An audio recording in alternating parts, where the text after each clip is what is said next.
Missy Elliott. Work It on XFM 104.9. Ricky Gervais, Steve Merchant, Karl Pilkington. Educating Ricky?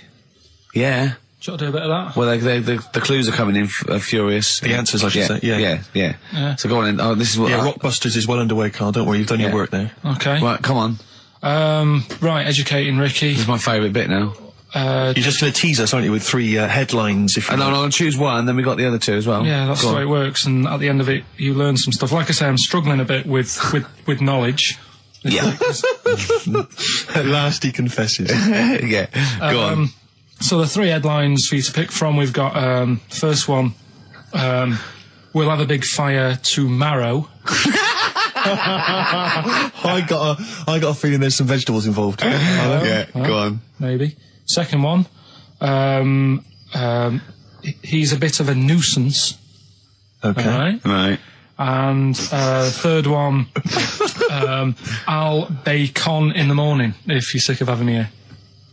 Oh, that one. I'll bacon in the morning if you're sick of having me here. Right, I'm having that one. That's brilliant. Right, well, it's a saying. Do you know cold shoulder? Giving someone the cold shoulder? Yeah. All right, if you have someone round at your house and, you know, you try to get rid of them and they're hanging around and stuff and you're like, oh, I wish they'd go, I'm tired and that. Well, years ago... when? Literally years ago. Well, ages ago. Sort of, Olden times. I think it said medieval times. Yonks ago, then. Yonks ago. Yeah, medieval, We're going back quite a bit on this Well, one. you know when you find out these books, why don't you just pop down when it was? Just make a note. I don't think it says all the time. It just sort of says, you know, a few years back. Yeah. No, it doesn't. Well, never. All right, I'll make an effort next week. Okay. Right? So, it's annoying that, because my girlfriend said to me, just make a note at the time, they'll stop having a go at you. Yeah. Yeah? And I kind of thought, it's all right. Didn't listen. I don't think it matters anyway in this one. We're looking at the saying, right? So it's giving someone a cold shoulder, right? And what it is, right? Ages ago, there wasn't enough houses for people. Right. Because there wasn't much money being made. You know, there weren't big businesses. People weren't earning good money like they are now. So there wasn't as many houses, right?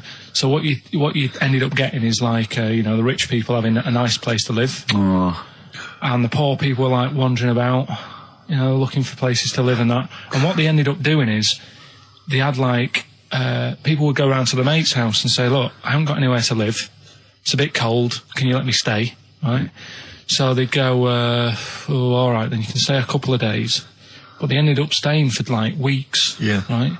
So to sort of get rid of them, what they'd end up doing, they'd be making the dinner and they'd be making a lovely dinner, like a bit of meat, nice warm meat and nice veg, gravy. And this happened every time, did it? This is where the saying came from. This is what happened, Rick. This is what happened every time. It was in that vague book. The book of vague sayings and stuff.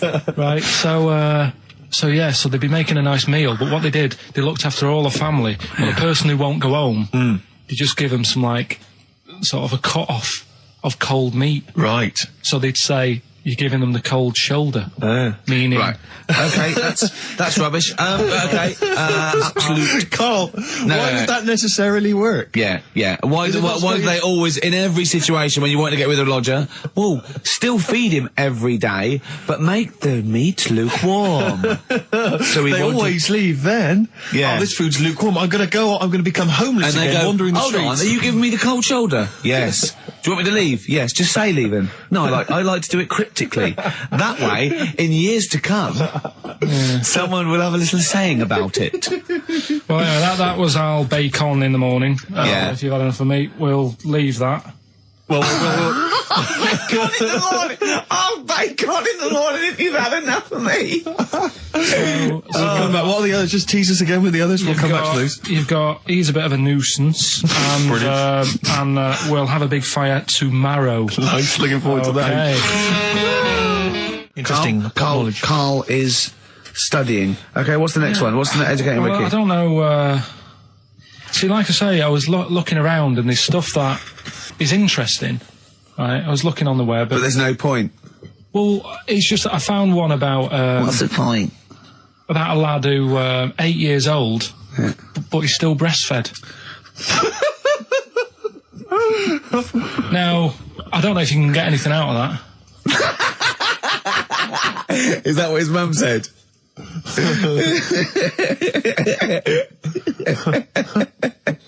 So, What do you mean? I don't know if I can get anything out of that. You don't need to. no, it's just that, you know. Where did you read that? That was on the internet. Oh, well, yeah. You're always unspecific when you mention it. It's just it was on the internet. Well, Yeah. I'm trying to think what I put in. I think I put in Y to see if I'd confuse a computer. And then, Go! You are... no, I did, No, honestly. I did a search, put in Y, and it came up with funny things that, like, why is this person doing that? Why is that? And it had a picture of this 8-year-old lad, sort of, you know, on his mum's nipple. And it was saying, you know, is this healthy? You sure that wasn't asking you that question? What? I put in Y just to confuse the computer. Like, the computer going, what do you mean? Yeah. Stop it. Yeah. Oh, look, yeah. Last week, I was walking home with him, and I went, he was saying something stupid, and I went, I've got a competition for next week. Let's do a phone-in, and it's called Karl Pilkington, Genius or Fool. Yeah. Right? And he went, no. I went, why not? He went, well, it'd be confusing, because they say there's no difference between genius and being a fool. We do that, don't we? No, but it's rubbish, and people say there's a fine line between madness and genius, and you know, it's a ridiculous soundbite. They don't say there's a fine line between a genius and an idiot. Well, the people who do are idiots. Yeah. So what would you do there, though, just to sort of wrap that little thing up? What would you do? That lad loves his mum's milk. What are you asking me to come up with? No, I'm just... A title for the story? No. It's just what would you do? Right. What do you mean, what would I do? Well, it's causing a bit of a problem in the area, right? What area? In America, I think it was. Oh, America are a problem, are they? George Bush is worried about this kid who's breastfeeding at 8. Imagine it like this, right? Right. No, so Carl, what are you asking me?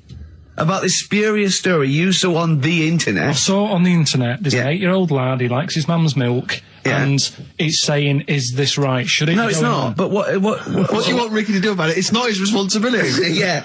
No, but the little town that he lives in, they're all causing an uproar, right? Going, this isn't right, you know, I can't let my kid play out in case he's in the garden with his mum getting a bit hungry, right? So, Oh, God. what should they do? Because his mum's saying, well, he likes it. Yeah. And he, you know, so what do you do? I don't know the laws.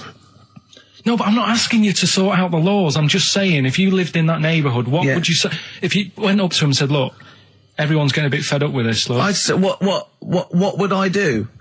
What do you mean, what would I do? what are you asking me?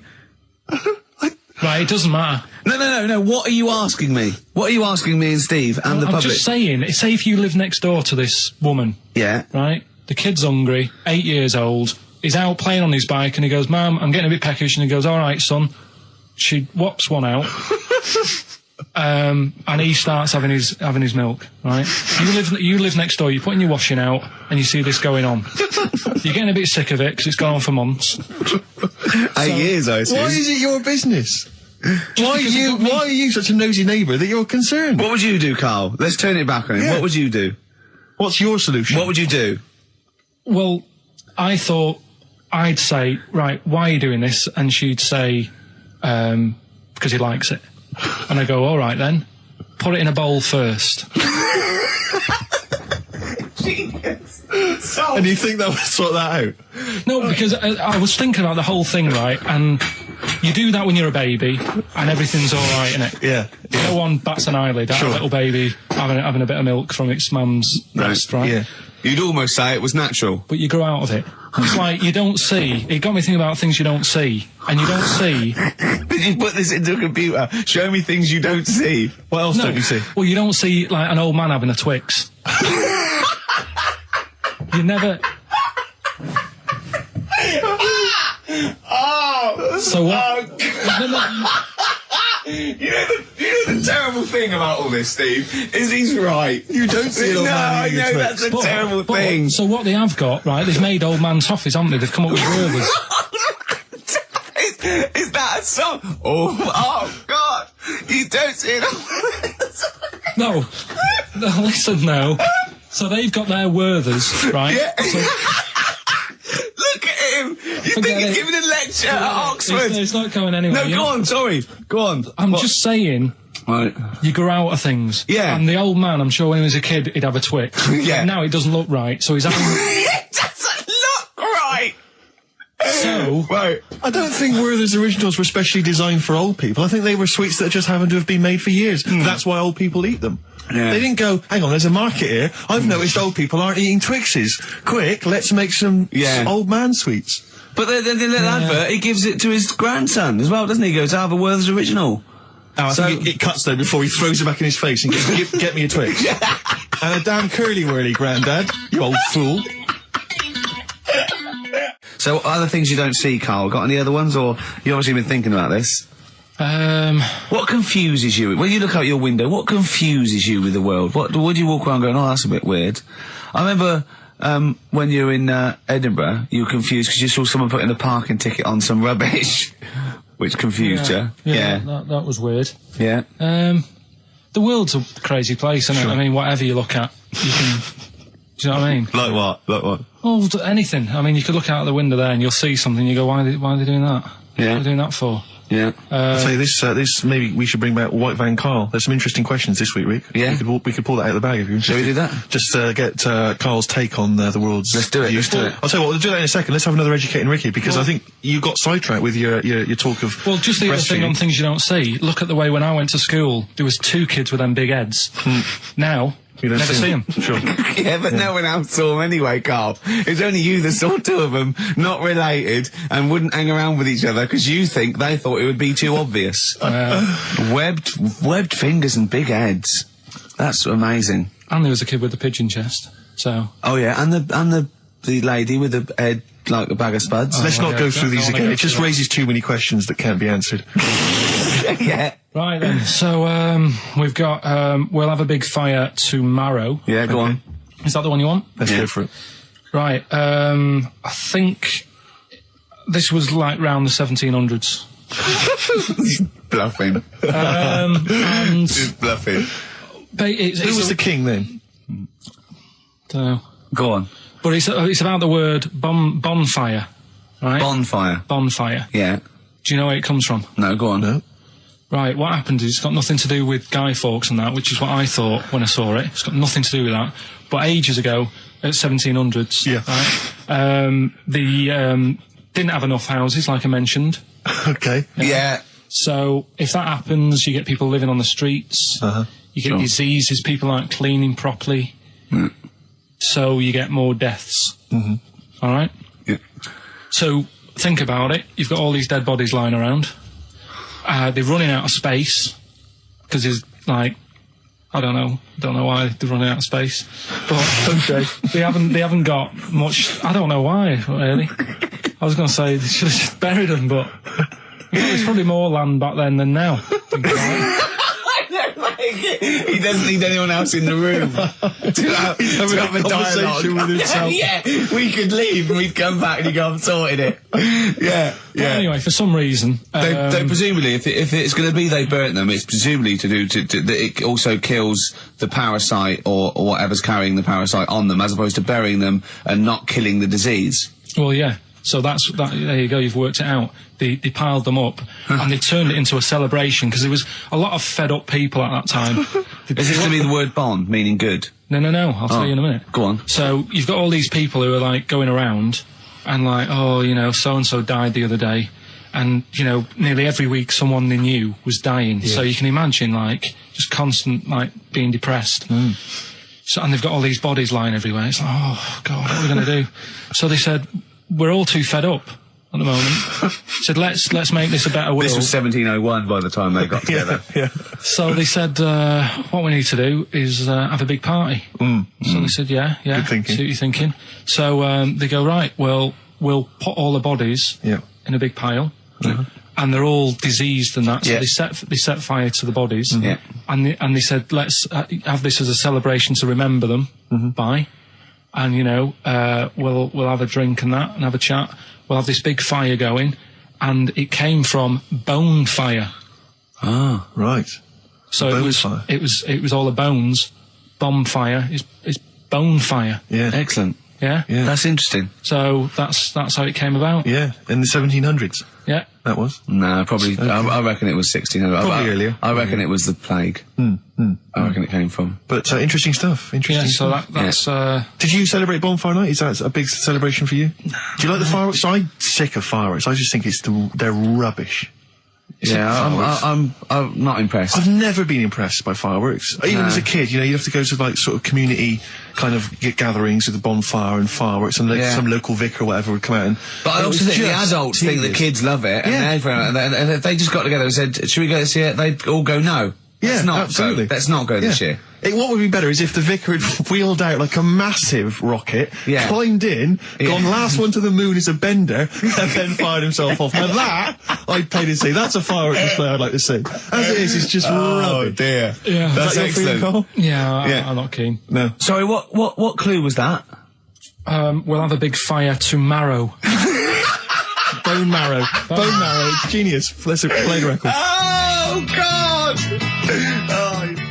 Featuring Van Morrison on vocals, that's Them, and Gloria. From the 60s, in fact. Adverts, Carl? All right. Tell you what, why didn't you carry on with your educating Ricky section? I'll have a look on the We'll keep it going, Steve. Yeah, go on then. Right, okay. We've had a few emails.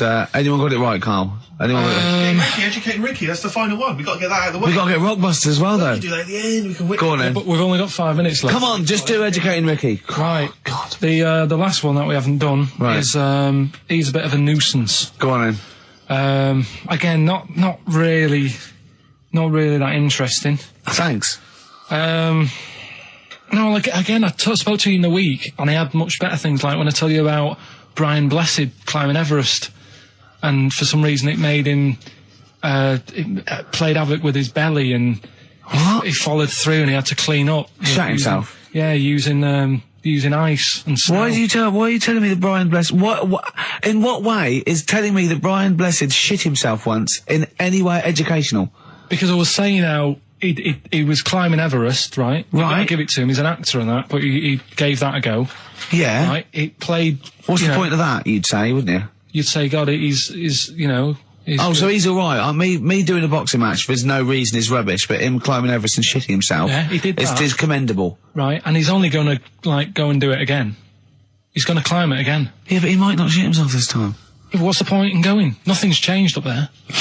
Yeah, good point. Yeah, What's it been? Well, it has. They've probably cleared it up by now.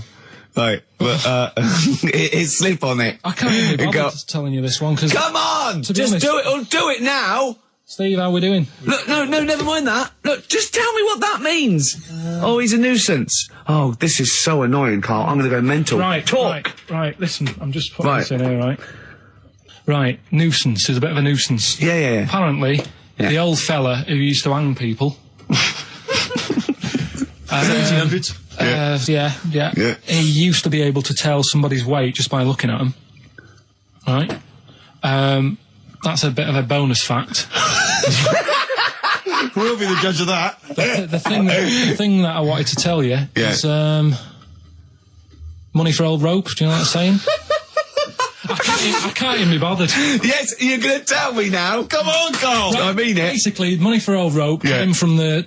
Right. What was all that about? You can tell someone's weight. What was all that bonus for? fact. And Brian Blessed shitting himself. What are you... What... Look at you... No, tell me that now. You nearly made me swear then. I'm getting really annoyed. I'm getting really annoyed now. Tell me this back, Carl, or I'm going to go mental. Come on, Carl, time's running out. More that people years ago, when people used to be hung, right? Right. If you didn't like the person who's been hung, you'd go, God, I really don't like him. And so you never forget the time. Because if they're being hung, we take that as read. Yeah. So they never forget afterwards to get the hangman to get the rope and to cut it up into little pieces, and he'd sell them. He'd sell the little pieces of rope to people. See, Carl, that's the most interesting thing, if it's true, that you've come up with. Right, okay. And so so they sell the rope? They sell the rope, and it's money for old rope. Money for old rope? Meaning, like, God, it's easy to make money, that all they have to do is cut it up and sell it. I'm cynical. I'm not so convinced. Listen, we're really tight. We haven't even got time for a last track. We've got an ad break and we've got to give out... Okay, give the answers then. This is ridiculous. So... Karl Pilkington. Indeed. Genius Karl Pilkington, as Heat magazine said. Really? Is that what he's referred to now? Yeah, Huh? yeah. Genius. Saying about people tune in just to hear his games, such as Educating Ricky. Have you got some Educating Ricky for me? Got some education. I need some education, Karl. I desperately need some education. I want to learn about Chinese kids that are born hairier than average. I want to hear about deaf girls that can hear after their mum hits their head against a wall. These are the things I need to know. I mean, I don't wish to be disrespectful. He doesn't look like a genius. He doesn't look like a But then genius. I don't know what a genius looks like. Exactly. So, Steve. you know, I don't want to be an Look at Einstein. Yeah. Yeah. His mum thought he was mental as a child. Where'd you get that information from? That was in the Einstein book. Well, it was in the Einstein book, then it's presumably true. Which Einstein book is that? His Theory of Relativity? The big book of Einstein stuff. Oh, yeah. Yeah, the big bumper book of Einstein stuff. It's for a coach trip, and you have to fill in E equals MC1 squared, 2 fish, or 3 hello, and then it's multiple choice, and you fill it. It's great. Did his mum think, A, he was a genius, B, mental? Most people go for A, but it is in fact B. She thought he was mental at the age of 28.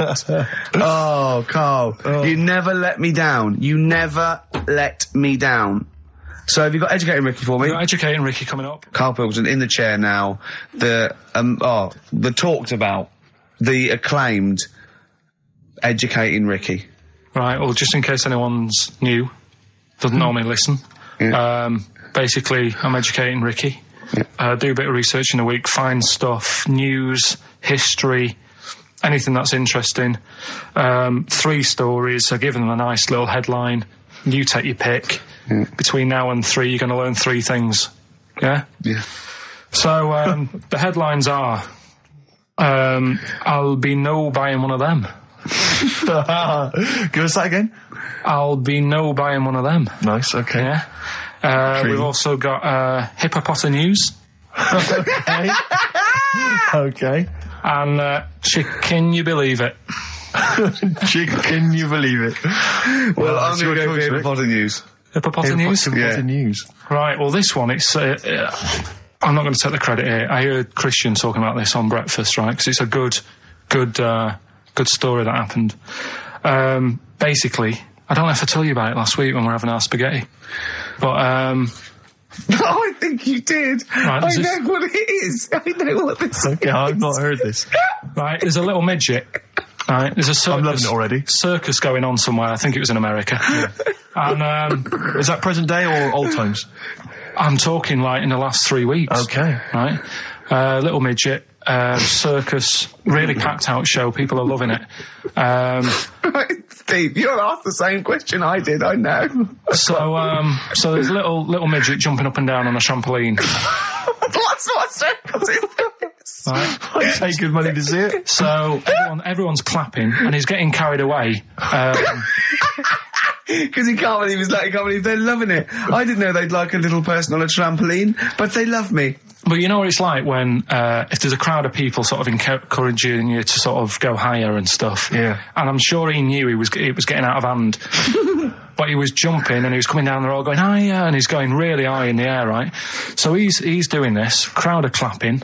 There's a hippo, right, just sat next to the trampoline, getting ready to come on and do his act. Oh, right, I thought he was in the audience. There's a hippo getting ready to do his act, Steve. Yeah. So he's a ventriloquist.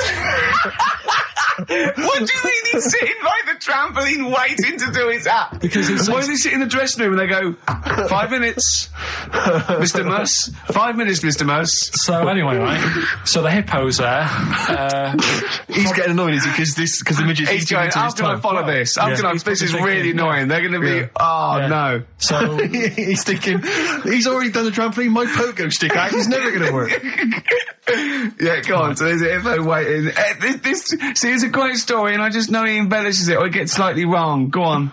So there's a midget jumping up and down. The hippo's getting annoyed. The crowd are going mad. The midget's loving it. Can't believe his luck. Although you think he probably knows he's dicing with danger. Yeah. So next thing you know, they're all saying higher, higher. He gives it one big, heavy sort of landing on the trampoline. goes really high, but goes off at a funny angle. Oh. Hypotenuse. Okay. Yeah. And sort of flies up. Hypotenuse! Sure. Flies off at a funny angle. Oh, dear. Hippo's there, swallows him whole. Crowd are clapping, thinking that's why the hippo was waiting there. Rubbish. Rubbish. It's not rubbish though. But no, maybe there was an accident in a circus with a midget and a hippo, but at no point was this hippo waiting to go on, going, come on. The midget flew off at hypotenuse and landed in the hippo's mouth and was swallowed whole. This is what you embellish it. That is great. And what's I that? have to say though, Rick, when I heard midget, trampoline, hippopotamus, I was thinking accident waiting to happen. Yeah. So. Yeah, maybe. I mean, it is that you should never put those three together. Never. It's a recipe for disaster. Everyone knows that. Midget, trampoline, hippopotamus. Are you mental? You're asking for trouble. Well, you know when he told me it, he said, and the midget, he didn't mention the hippopotamus, and he said the midget went on, and soon he fell off, and the hippo ate him. And I said, sorry. What was the hippo doing there? He went, it's a circus. I've never heard of a circus having a hippo. What do hippos do? What can they do? You can't train them, can you? What do you? Aren't they like very deadly? They're huge, aren't they? You can't have a hippo in a circus. Are you sure? You're not thinking of Zippo? He's neither clown. Yeah. And it wasn't some sort of where Zippo was eating a midget and it's some sort of horrible sexual act. No, it was definitely. I heard it on breakfast, right? Okay, sorry. No, it's definitely fact. Yeah, okay, right, truth. okay, good. Do you know that a pelican? I read the other day that has to turn its head upside down to eat. Give us the clues. So, Rockbusters. Well, let me just explain. A bird has a gullet, an esophagus and a gullet. It's all in one thing. It hasn't got peristalsis, which is the movement that we have that can make food. So a bird can only rely on gravity. Yeah. So it has to have its head up and has to shake. It can't eat. You were going to say that, weren't you, Carl? Yeah. Yeah. Educating Ricky, part 2. Right, what's the clues left? Well, we've got left the headlines. I'll be new buying one of them. Yeah. And we've also got chicken. You believe it? Chicken. You believe it? So they're the two that are left. Which one's you going for? Chicken. You believe it is not that picture, is it? That we saw. Which picture? The bloke with the... No. Right, okay. God, that was bad. Right, okay. So... I just better explain we that. We can't really discuss this on air, can we? Well, we can. Steve brought in, Carl, the best book ever, which is, what is it? I found it when I was moving house. It's an FHM publication, and it's kind of like lots of grotesque pictures and stories, and like a book of freaks and weirdos and grotesques. And Carl opened it, and the first one was like... At the back. At the back. Well, you couldn't believe your luck, could you? What was it? What was number 50? A bloke with two heads. And he said, what's number 1? Yeah. And then number 6, there's a bloke who's a squid or something. Octopus. Yeah. Yeah. He's loving it. At number 1, he said, well, it's just a fella under a rock. And I went, oh no, read on, I think I know about this. And it's the fella that was found, he caused a landslide while having sex with a chicken. And they pulled him up and there he is, the chicken. Right, so Carl could not believe his luck. So it's not that. Chicken, you believe it? I'll have that one. You're going for that one? Yeah. Right, well, we've talked a lot on the show about... We've talked a lot on the show. Yeah. About animals without heads. We haven't! We haven't! We talked about cockroaches could live without a head for 7 days. Yeah, we talked about that. And then, of course, there was the well-known one about the fella who had his head cut off, and he blinked. He said to his mate, "Count how many times I blink when my head comes off." Yeah, when you told it to me, you said his head came off, and he said, as his head was in the basket, he said, "Quick, count how many times I blink." And it was Nick Frost that had to go, "No, Carl, no, he said it before." I went, and that was lovely. So we've talked quite a lot about things heads coming off. Go on then. Well, this one, right? Back in 1945. You looked up the date. It's got a specific date. Wow. Mate Jonathan sent this one. You know him as well. The lad at the BBC, right? He emailed this one in. So thanks for that. Chicken. It's called Mike. There's a chicken called... Sorry, I missed a bit there. There's a chicken called Mike. Chicken called Mike. Okay. Right? Yeah. what happened was, it was living on a farm, right? Loads of chickens knocking about, and the owner of the farm is like, getting ready for tea, and his wife says, "Go out and get a fresh chicken because my mum's coming round." So he thinks, well, I want to get a good one in because I want to impress her. Cause back then, even then, they wanted to impress the mother-in-law and that. So they said, "All right, I'll just nip out and get one." So he sees Mike, chicken, running around. Is this during the war or after the war? 1945. I'd say that was after. No, it ended. Well, it ended in 1945. Yeah, September. Go on. So chicken's running about. He thinks that one, that looks all right. I'll have that one. Mikey. So he picks it up, and he cuts its head off. Oh. Puts it on the block, cuts its head off, runs about a bit, like they do. He thinks it'll stop in a minute. Keeps running about. And what's going on here? Right? He's now like chasing the chicken without an head. Yeah. He's saying it should die in a minute. Anyway, doesn't die. Chicken's walking around with no head. Lives for 18 months. Yeah. Chicken with no head. Yeah. What do you think of that? Well, I'll tell you, I've heard this story before, Rick, and the explanation, as I understand it, was that certain vital cords, spinal cords, weren't severed when the head came off. So that was why it continued to live. Yep. I don't know if that sounds plausible. It's fine. Absolutely fine. How did it take on protein and energy? The fella who owned it, he said, well, hang on a minute. He said, I could kill it now. But I've got a wonder chicken here. But he's thinking, it must really want to live. Sure. Right? If it survived that, I've got something here. Yeah. So what he does, he gets a little eye droplet thing that he used to use on it. Obviously not anymore, right? And he filled it with grain and water, and it had a big hole in its neck where its head used to be. And he incredibly. And he dropped. You know what? There's. I mean, that is possible. Then, if it, without infection, without infection, if he was taking on things, it is possible, right? Why? Why what? Why did he do it? How cruel is that? I mean, that was not cruel because the chicken obviously, He said if he thought it was a bit fed up, he would have killed it. He said, but it was running around quite happy. Well, it wasn't fed up at all because it had no brain. Well, what do you mean? Wow. I'm just saying what it was nothing. It was just sinew and nerves and electrical impulses breaking down energies, right? That's all it was. It didn't have a brain. So it was, but I'm worried about the psychology of keeping a pet without a head. I'm worried more about what the farmer was thinking than the chicken. I tell you this, the question I'm asking is, was the mother-in-law impressed? I mean, that's why he set out. That's why he set out to shot Mike's head off. This is lovely, but it's just the head where you don't kill a chicken like that all at once. I thought we were having chicken for dinner. Come and look at this, running around the yard. Yeah. Oh dear. So, there you go. You've learned something there. Yeah, I have learned something. Yeah. Yeah. So. One more. That farmer, I've learned that farmer was very strange indeed. There you go. I have to say, to be fair to Karl, I have a feeling like when I read it, the reason he kept it alive was as a novelty. He got charged people to come and see the incredible headless chicken called Mike. Right. So, here we are. That's great. So, tune, Steve? Educating Ricky, right, number 3. Final one. You've had hippopotamus. You had chicken, you believe it. And the last one is, I'll be no buying one of them. I love that one. All right. Interesting one, this. I spent probably 3 days looking for this stuff. Right. And another one that I came across, right, and I was going to use. What a great life you've got. I was just, going on the internet and that, and I also, looking magazines, found a story about a bloke who, I don't know, he was messing about with a chainsaw and I don't know, messing about with a chainsaw.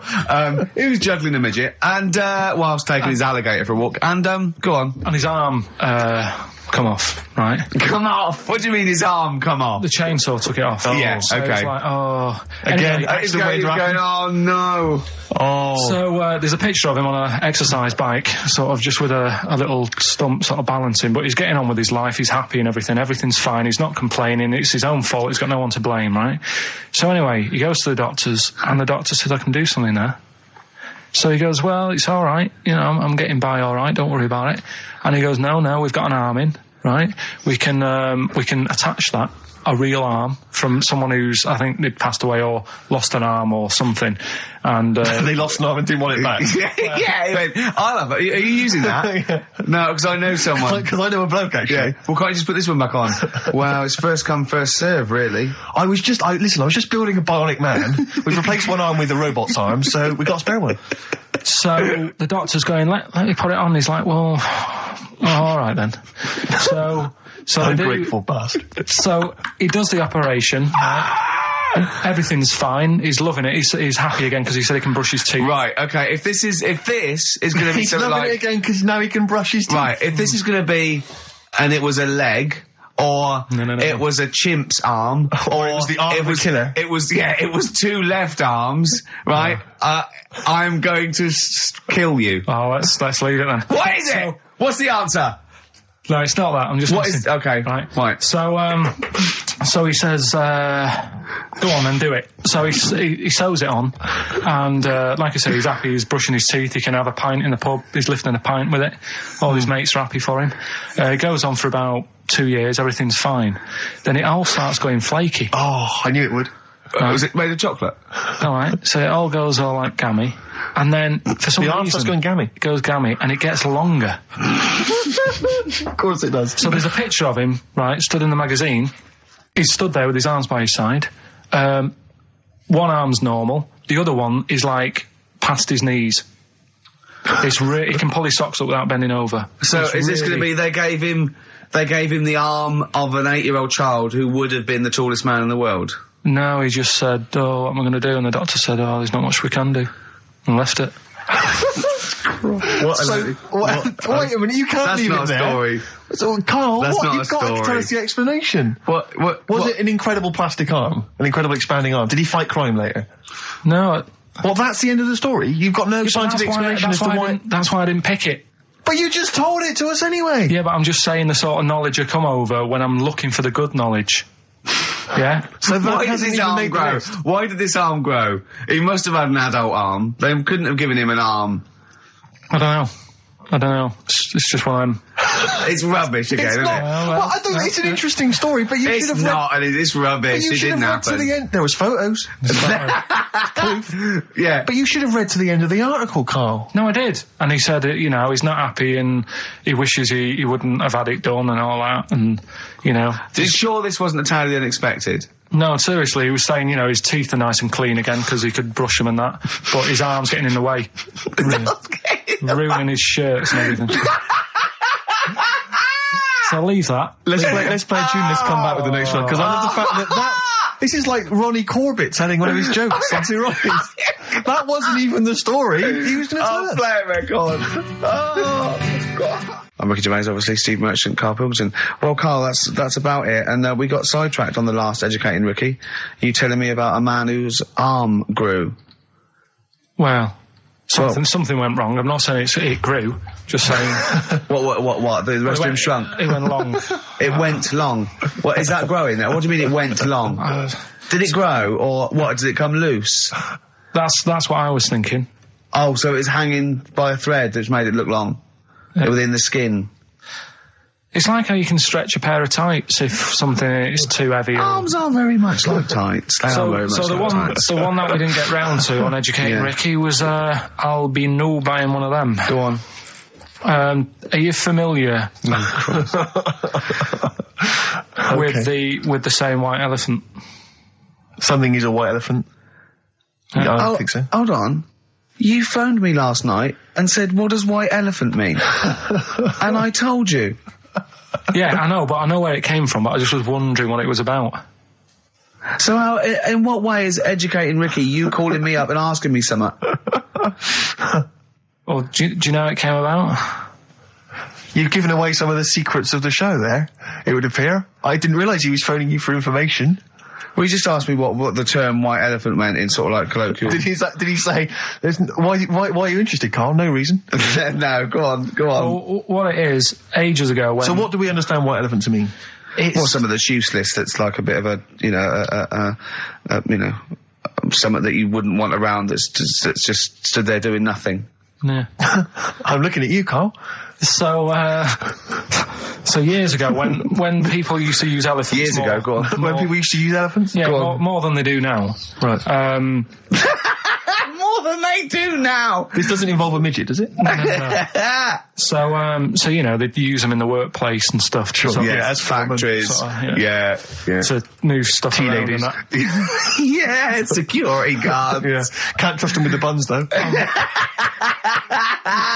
That's why they stopped using them. Oh, Right. God, go on. So there was loads of elephants knocking about, and the thing is, right, You couldn't move from them. if you have a lot of something, you also have a lot of demic ones, don't you? A lot of what? You know, sort of demicky ones that aren't right, really. Demicky? Well, you know, like, they weren't properly. They weren't properly. They weren't Sorry, demicky or Carl? properly. What are you doing? Right, I'm getting to the story. So what I'm telling you is, They were a bit demicky, so they weren't Basically, properly. what- Have you started making words up? Right. Yeah, you Stanley Unwin. Listen. Reincarnated. Demicky? Yeah. there was a lot of albino elephants knocking about. Where? Where is this? Olden times. Africa. Yes! Should we say Africa? Yeah. Yeah. If an answer's got a question mark at the end, I'm not Well, sure. it's either Africa or India, but I'll give you a clue. Well, these elephants, do they have big ears or little ears? I didn't sort of notice the size of the elephants. What I noticed is they were white because they were albino elephants. Okay. Right? So that's why they're heading albino buying one of them. Okay. So what would happen is people who didn't know what they were doing, like, you know, you get people making a mistake buying cars that are full of problems and that. Back then when people were buying elephants, they'd go up to someone, say, I'm after an elephant, and the fellow would say, yeah, I've got one here for you, this is a nice one. And it was all white and stuff, and it had, like, blue eyes. You should never trust a used elephant salesman. This elephant's white with blue eyes. Right? This is great. So a fellow who didn't know what he was doing would buy the elephant and he'd get it back and it'd be all sort of lazy and stuff and we're doing the stuff. And he'd say, what's up with this? And his mate, who's a bit of an expert with elephants, and go, oh, where have you bought that from? And he'd say, oh, I got it off that fella. And he goes, oh... All this embellishing nonsense he does with the story. You shouldn't have bought that. So he goes, why? And he says, it's only albino, isn't it? And he's like, what does that mean? And he said, oh, it gets tired. It's not that good at doing work and that. You shouldn't have bought it. It steals from you. But elephants back then were like a god.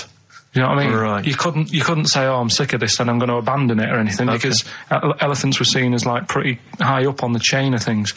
So they'd end up being stuck with an elephant, that's an albino, couldn't do much, gets tired, basically gets in the way. So they said, that's where they're saying, like, you know, but a bit of a white elephant there.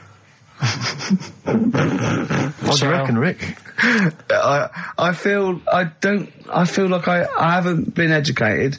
I feel like I've lost something. So at that time in my life I could never get back. I feel like I've sort of been soiled and I don't know where to start. I'm angry. Do you know what I mean? I'm angry. Sure, yeah, I can see that. And all that rubbish around. Look at his little face. Well, what was all that shit about a second-hand elephant salesman and his mate knew about elephants? What is it? What are they had blue eyes. What are you? Well, albinos have red eyes for a start. Oh, that's it. We've run out of time. Oh, what? What are you going to do about this next week? Are you going to actually do some educating next week? And what about Rockbusters? Are you going to make the clues proper cryptic clues? Well, that's the teaser, isn't it? That's what we'll leave them with. Will it be any good next week? Tune in and find out on XFM 104.9. Oh, I need some learning. I need some knowledge, Carl. Educate me. Might be able to help you. Go on. We've got three things, as always. I'll give them a little heading to tease you as to which one you want to learn first. Yeah. First one is the tip included? Is the tip included? Like it. Second one, I want to come here in hindsight. Right. I wouldn't have come here in hindsight? Yeah. Okay. And the third one, am I going to have to thump you? We're going to have to thump you. Okay, and you've trawled, what, the internet? So if I can get into the mindset of this plan, is the tip included? Well, obviously, that's probably not going to be about a weight. It's going to be if that's someone losing the end of his knob, I assume. Am I going to have to thump you? That's a man who lost his arm in a fight, but then picked it up with the other arm and smacked him with it. What was the middle one? I want to come here in hindsight. Hindsight. Hindsight? It's someone was blinded by baked beans. Sure. So what are you going for then? I think I better go for, am I gonna have to thump you? Right, well, this isn't... I've been struggling again, to be honest with you. Searching high and low for stuff, and some of these I had to leave till this morning. Right, because there's just not enough knowledge out in the world, is there, that you don't know about? I found out about something in the week about a guy who was playing tug-of-war. This is bonus material, isn't it? He was playing tug-of-war. Oh, his arm came off. Only his arm come off. Yeah, he got caught up in the rope, yeah. No, he didn't. He didn't get caught up in the rope. He just was trying that hard and didn't want to lose. He kept holding it. But he allowed his arm to be pulled off? He really wanted to win. And the other team pulled it and his arm come off. No. Well... I don't know who to believe. Well, think about it. If he's gripping... Yeah. As soon as there's tension, like the arm coming out of the socket, the hand might release. I think his arm got caught up in the rope. And so it was involuntary, as opposed to him going, well, my arm's coming off, but I'm not going to lose this. You might be right. That's the fact. That's a bonus. That's a bonus fact. Yeah, well, that's educated me. Well, a man lost his arm. Oh, interesting. Go on. Am I going to have to thump you? Yeah. Do you know the saying, shut your face?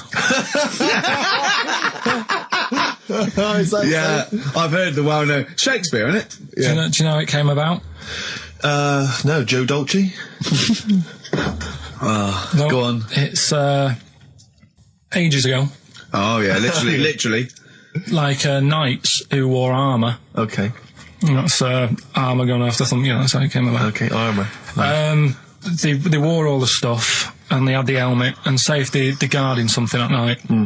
Stood outside a castle or something, yeah. And there's probably going to be two of them, right?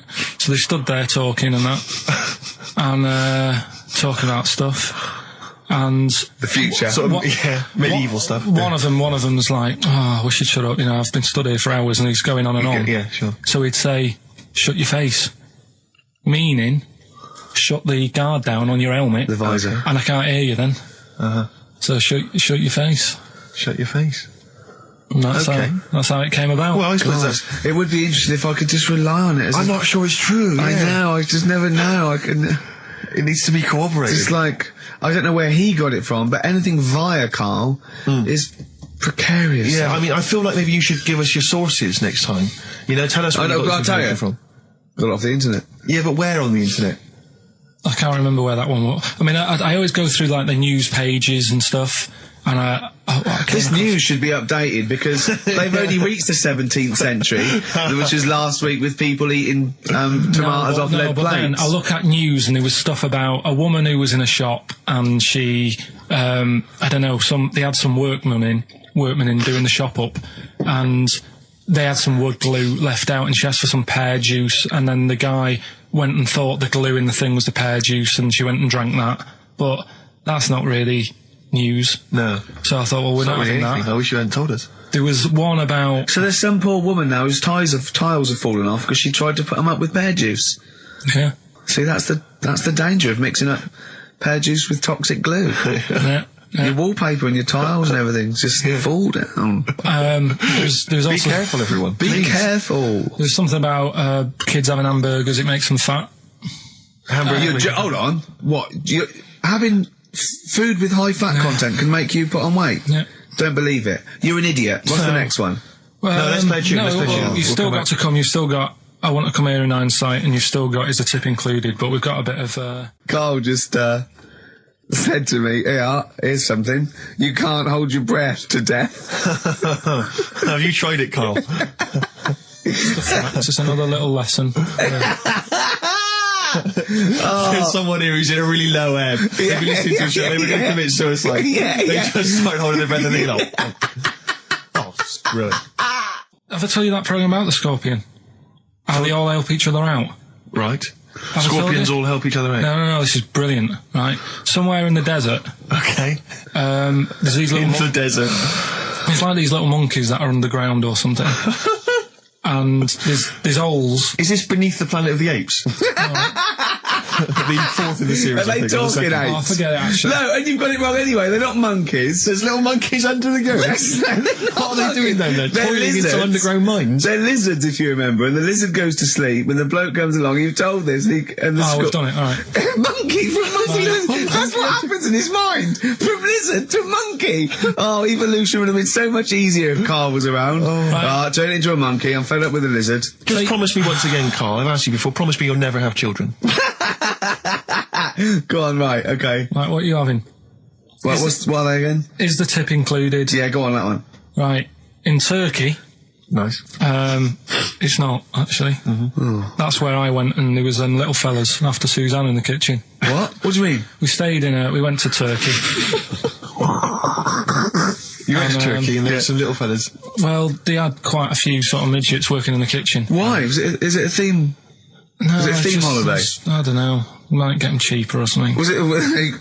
So they were get them working, cheaper? They were working in the kitchen, and one of them fancied Suzanne and kept sort of eyeing her up, and she was winding me up saying, "Oh, Not eyeing up and down, just eyeing her up. anyway, no." So What anyway, was she doing in the kitchen? no, it's like a pick what you want to eat type buffet, but you have people clearing the tables and that ready for you to come along. Are they low tables? And you know, he was just keeping an eye on her. What did he say though? Was he? did he What make was he? this Was he a clear? It little? was Turkish, so I don't know what he was saying. But he was a Little fella, yeah. Did he talk What do you to her? mean a little fella? What do you mean little fella? Sort of dwarf-like. What do you mean dwarf like? He had magic powers or he was 4 foot? No, What do you just mean, A Karl? little bloke, just like a normal bloke, but small. If you stood him in the desert, you wouldn't know. But he'd be hot and nothing around thirsty. Right, Karl. You should watch out for the monkeys. Yeah, underground. There's underground monkeys Look, are you can't just say there was a little midget fella who was eyeing up my girlfriend and then leave it. What do you mean? What was happening? This is a story to us. This is much more interesting to us than, and she was deaf, right, and she hit her head. That's much more I don't interesting. understand how it manifested itself. Did he come over and say something? No, do you know when it's like girls know, don't they? When someone fancies them. What do you mean there was lots of them as well? Do then? they? That's worth knowing. Listen, right, come on, right. So you went to this holiday, yeah? Yeah, And you went wasn't into the dining room or something? Yeah, downstairs. And in you the looked dining over- room. Thought, this is odd, there's no one serving. Yeah, and they go, Wait a minute. hold on, you looked down and there was a little waiter. There was loads of them running around busy. Why, though? Why did Because they it get was the... summer. What do you mean? Because it was There was loads of summer. them. They had more of them They on. come out in summer. They come out in summer. What do you mean they had more... What do you mean? Because it's busy, isn't it? Well, no, but they hibernate in the Why winter. were they all midgets? I don't know, maybe it doesn't heat stunt your growth or something. No! Well, they just happened to, maybe it was a thing that they did for tourists or something, I don't know. I just got on with my meal. It was a holiday, do you know what I mean?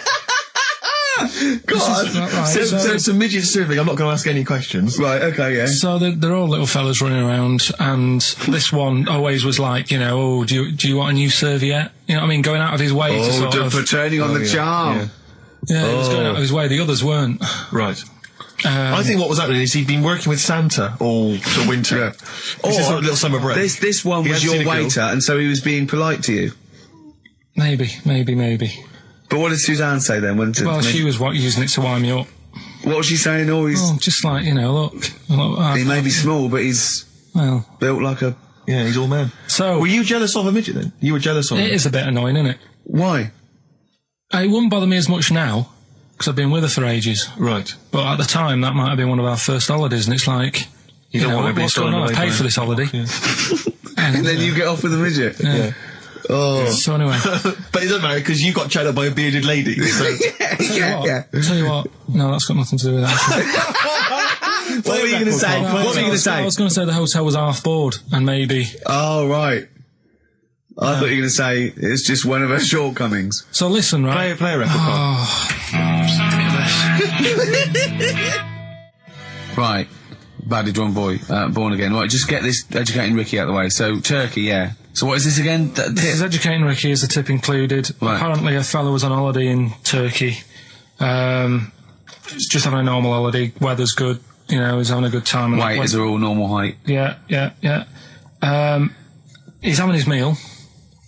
He hears a load of screaming going on in the kitchen. Hold on. Has his girlfriend wandered in there?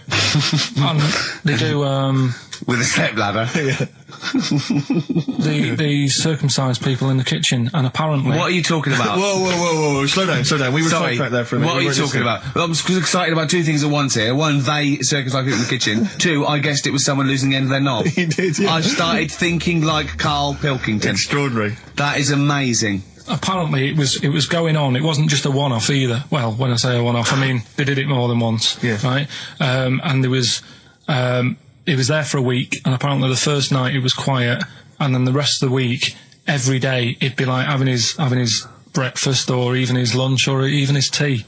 Yeah. Right? He'd be doing it all day. Oh. You'd be hearing Lunch and screams. breakfast, fair enough, really. Yeah, Circumcision at tea time. Don't do that. And apparently it's a tradition over there. You can't even make a complaint about it. It's like, well, you should have found out before you come over. See, I can't believe this is true. Sorry, I'm a little bit lost. He was in a restaurant, in a hotel, and there were people having circumcisions in the kitchen. Yeah. Is that right? I'm even worried that we're bordering on the racist here, suggesting that is tradition, that Turkish people cut the end of their cocks off in the kitchen.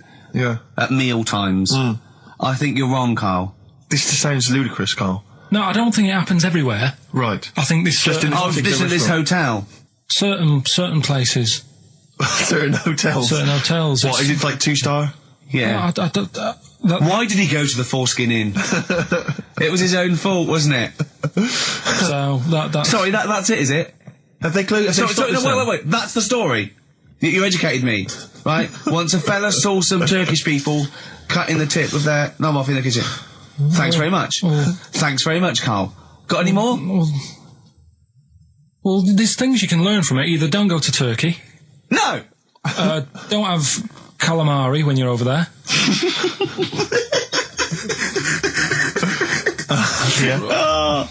Karl, you've done it again. Well... You too. I love that one. On XFM 104.9. I'm Ricky Gervais, Steve Merchant, Karl. Okay, Karl, one more. Can't we just... Don't get the just because so far you've come up with nothing. What's the last one? Give us the teaser clue again. It was, I want to come here in hindsight. I wouldn't have come here in hindsight. Yeah. Right, give me some education. This will be the thing that teaches me something. I can feel it in my bones. Come on. There's a kid in Kenya. He was messing about with some beans. Magic. We guessed that as well. You did, yeah. He's fed up because we've guessed his puns, I think. He put one of them in his ear. Yeah. The mum or the dad said, what have you done that for, or whatever. Yeah. So I'll have to take you to the doctors now.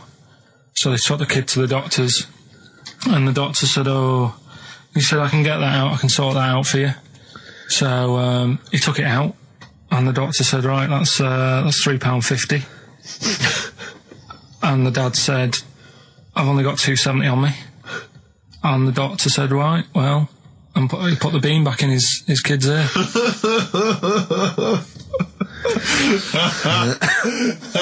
I don't know what to say. I don't know what to say. I mean, a couple of questions from me very quickly. Are you sure that those were definitely the sums involved, were they? Well, the equivalent of whatever the deal with in Kenya. Yeah. It was the equivalent of, you know. So what currency was it, Karl, that you translated into sterling? I don't know. No, it was saying in the thing, it said the equivalent of £3.15, Did it say that? Yeah. So did it say that? Yeah. Karl, look at me. Did it say that? Yeah, it said that was the Did it say that? Yeah. Yeah, it did. It definitely said that. Definitely. Yeah. So it's just like, I suppose, I don't know, I mean, all these things, the idea is it's not like a lesson, it's like, I'll tell you this, see what you can get from it. Sure. So you look at what I've told you already, the knights who said shut your face, that's that's amazing. That explains itself. Yeah. Turkey with the circumcisions in a restaurant. Yeah.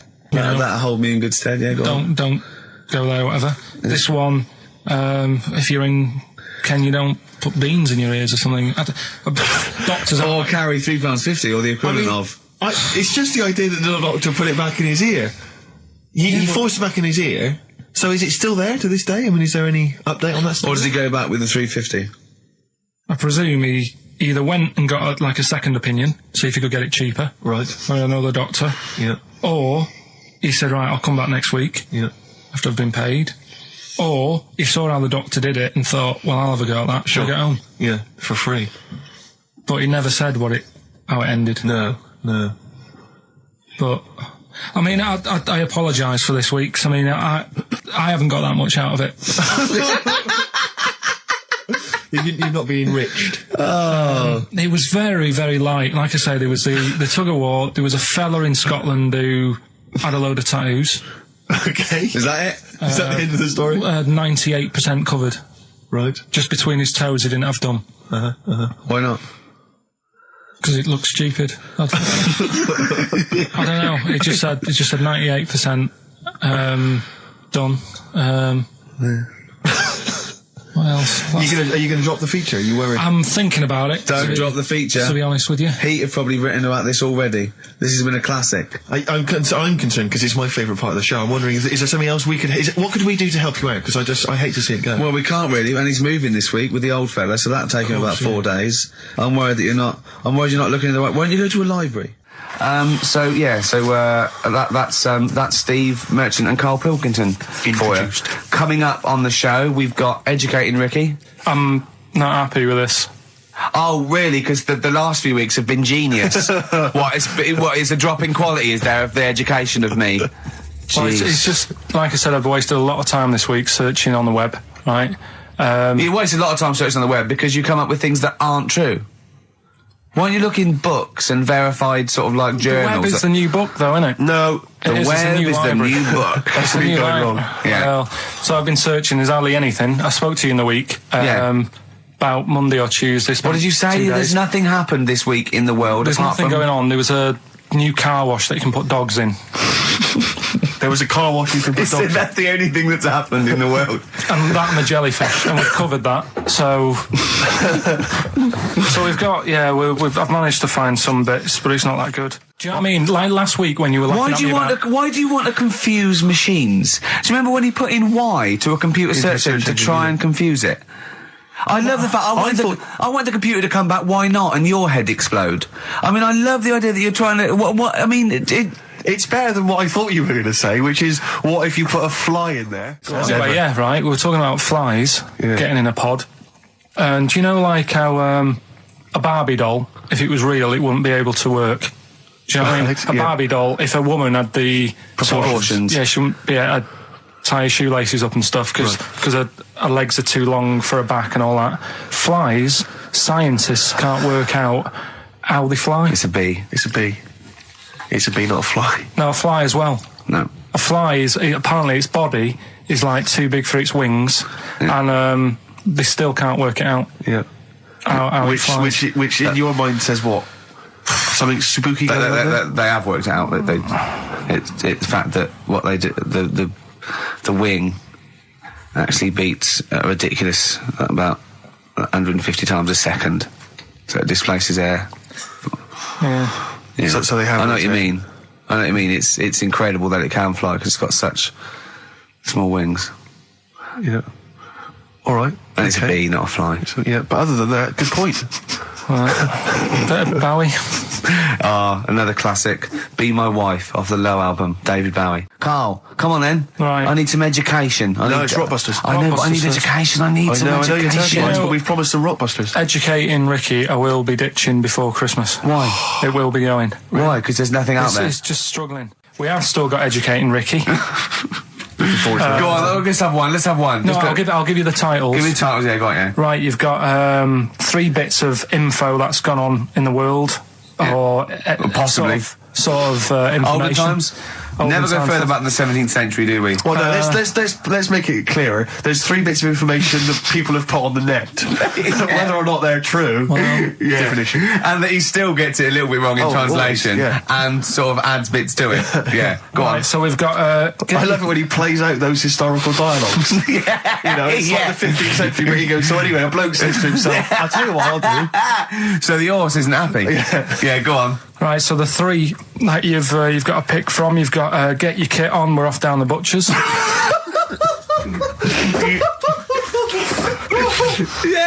get your kit on, we're off down the butchers, We've got Wash Up With You. Wash up with you. Wash up with you! Ah! Yeah! And the last one I couldn't really think of a good title for, so it's just, why don't they just get a diary or some paper or something? Oh, play a record! We've got to make this into a book. This has got to be a book made for Christmas. God. Chapter headings. Wash up. Oasis, Live Forever on XFM 104.9. Right, we're in the swing of things. It's mine and Steve's favourite bit of the whole show. This is what we do this show for now. Educating Ricky. Yeah. Go for it, Carl. You said that learning can't be fun. Yeah. Yeah. Okay, I'll go for the one. What's the one about the butcher going down the butcher shop? You've got get your kit on, we're off down the butcher's. Yeah. You going for that one? Yeah. Well, do you know the saying, don't let the cat out of the bag? Yeah. Do you know what it means? Yeah, don't give away a secret. Right. Well, do you know how it came about? No. Well, ages ago. Before, like... Ages ago. 17th century? Yeah, before, like... Yeah, 17's good. Yeah. Before, like, you know, proper butchers and Dewhursts and supermarkets and that, you used to get these blokes who sold meat. Right. Butchers, they were called then, I think. Yeah, but the difference was they didn't stay in the same place, they moved about. Right, so they'd turn up on a street corner, and he'd have, like, loads of carrier bags of, like... Carrier bags? Yeah, with meat in and that, and people would Plastic be like, carrier bags? Yeah, with mobile butcher on them. Yeah. Right, so... and an email address. Yeah, go on. People went, right, yeah, I need some meat, right, so they'd go up to this bloke and say, what have you got? And he'd say, well, I've got a you know, you can have a bag full of pig, or you can have whatever, a bag full of chicken, whatever. Yeah. And they'd go, yeah, how much? They go, you know, call it a fiver, whatever. Yeah. And they'd buy them, and to make more money, they didn't always fill the bag with what they said was in it. Oh, I thought that might be the case. Right? Yeah. So what Did they they used ever to do... put cats in there? Yeah. But I don't see what... Okay, so sometimes they would put a cat in the bag They'd put and a cat pretend in it the was bag. chicken or whatever else. Yeah, so... But why was a cat any cheaper than a chicken? Because cats are wandering around the streets, aren't they? Chickens aren't. So they'd get a chicken, they'd put a chicken on the top so that when they look in it, they'd go, yeah, that's all right.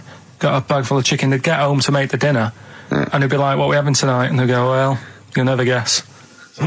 And they'd have, like, you know, well, you can have a chicken leg, and, you know... But it would be a cat. Yeah. They'd have to defrost a pizza. Yeah. Did they mind that they were eating cat then, in those days? He didn't say. He just was saying about the saying, don't let the cat out of the bag. It's like, you know, if they see that, they're going to go mad. I'm mildly disappointed with this story. It's all right if it's true, but, you know, there's something about it, it's just... I want to know more. He always leaves it... Is it Carl doesn't quench your thirst for knowledge, he creates more. I don't know if that's a good thing or not. Well, yeah, he's like the pot noodle of information. Yeah, do you know, he never... I want to go... I'm not nourished by it. It's like if for every fact he tells me, there's 10 others that spring up that I have to get clear. Well, so it was the people that were doing this, it was the dodgy butchers that coined this phrase. Were they saying to each other, don't let the cat out the bag? I.e., what I mean by that, Jack, is don't let them see the cat. What we've stuffed in there. Yeah. Dodgy butcher, there's another phrase, isn't it? So that's the first one. Is that a euphemism or is that dodgy butcher? As his meat delivered around the back. Sure. So that's that one. So let's get your kit on. What does that mean? It's a euphemism for homosexuality. Okay. And meat, presumably, in that means different things. It doesn't. It's a word that is also a male bird. Would it mean chicken or cat necessarily in that context? Or well, I suppose it could. Yeah. Carl's look at him. Carl looks at you like a cat. Yeah. Whenever we leave him behind, if we don't talk like straight at him and let him see our lips moving, and it's, you know, monosyllabic and very look, he's lost in that conversation there. He just drifted off, didn't you, Carl? No, I just was also thinking on animals and that. Something else I was going to use. Go on. Was this isn't a radio show, is it? I just suddenly caught myself. This is nothing. I told you that before. It's been bad today. No, but I mean, it's the way, this casual way that it's like we almost have no regard for our listener, and I'm not proud of that. I just don't know what to do about it. Do you know what I mean? I don't know how to do this properly. I mean, we're just chatting here. I mean, it's only Anderson who's seen through us, and that surprises me that more people haven't. I mean, what are the figures like? Do people listen to this show? I'll find out for you. You keep saying that. But, yeah, there's this parrot. And, apparently it lives Rick, it's unique, if nothing else. I mean, when you wake up with Woken Tomorrow, you're not even going to hear him start a line with there was this parrot. Go on, there was this parrot, yeah, go on. And it can talk and that. Someone's obviously, taught it how to speak and that. And, it flew away. And it's living in this church. Right? And, people are at the church doing hymns and that. And then Trouble's brewing. In between the hymns. That parrot was owned by an old miner who used to swear a lot. Yeah. Well, then the vicar is going to be really annoyed. That vicar, that vicar's going to go on. I just hope it stays quiet, Rick, during the vicar's sermons. Yeah, go on. have you read it? No, go on. Have you read it? No, because that's what happens, right? Go on, tell us, Carl. During the hymns, it's sort of effing and jeffing and stuff. Effing and jeffing? Yeah. And everyone's like going, oh, it's quite funny, really. It doesn't know what it's doing. Everyone's having a laugh. Yeah. But it's causing a havoc at funerals. When did this happen?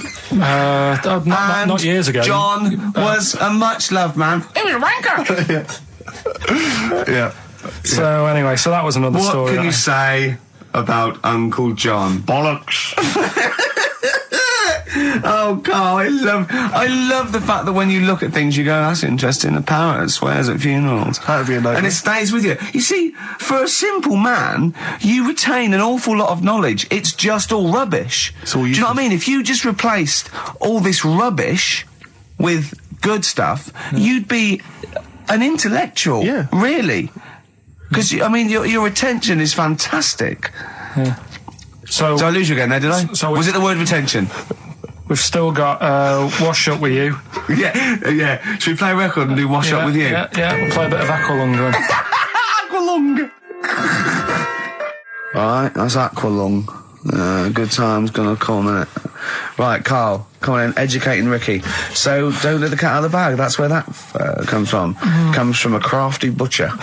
Right, go on then. So the next little headline is Wash Up With You. Wash Up With You, go on. You want to know about that? Yes. It's a survey that they did. This week. They? Yeah, some university did some survey. Brilliant. Did a world test on washing up. Yeah.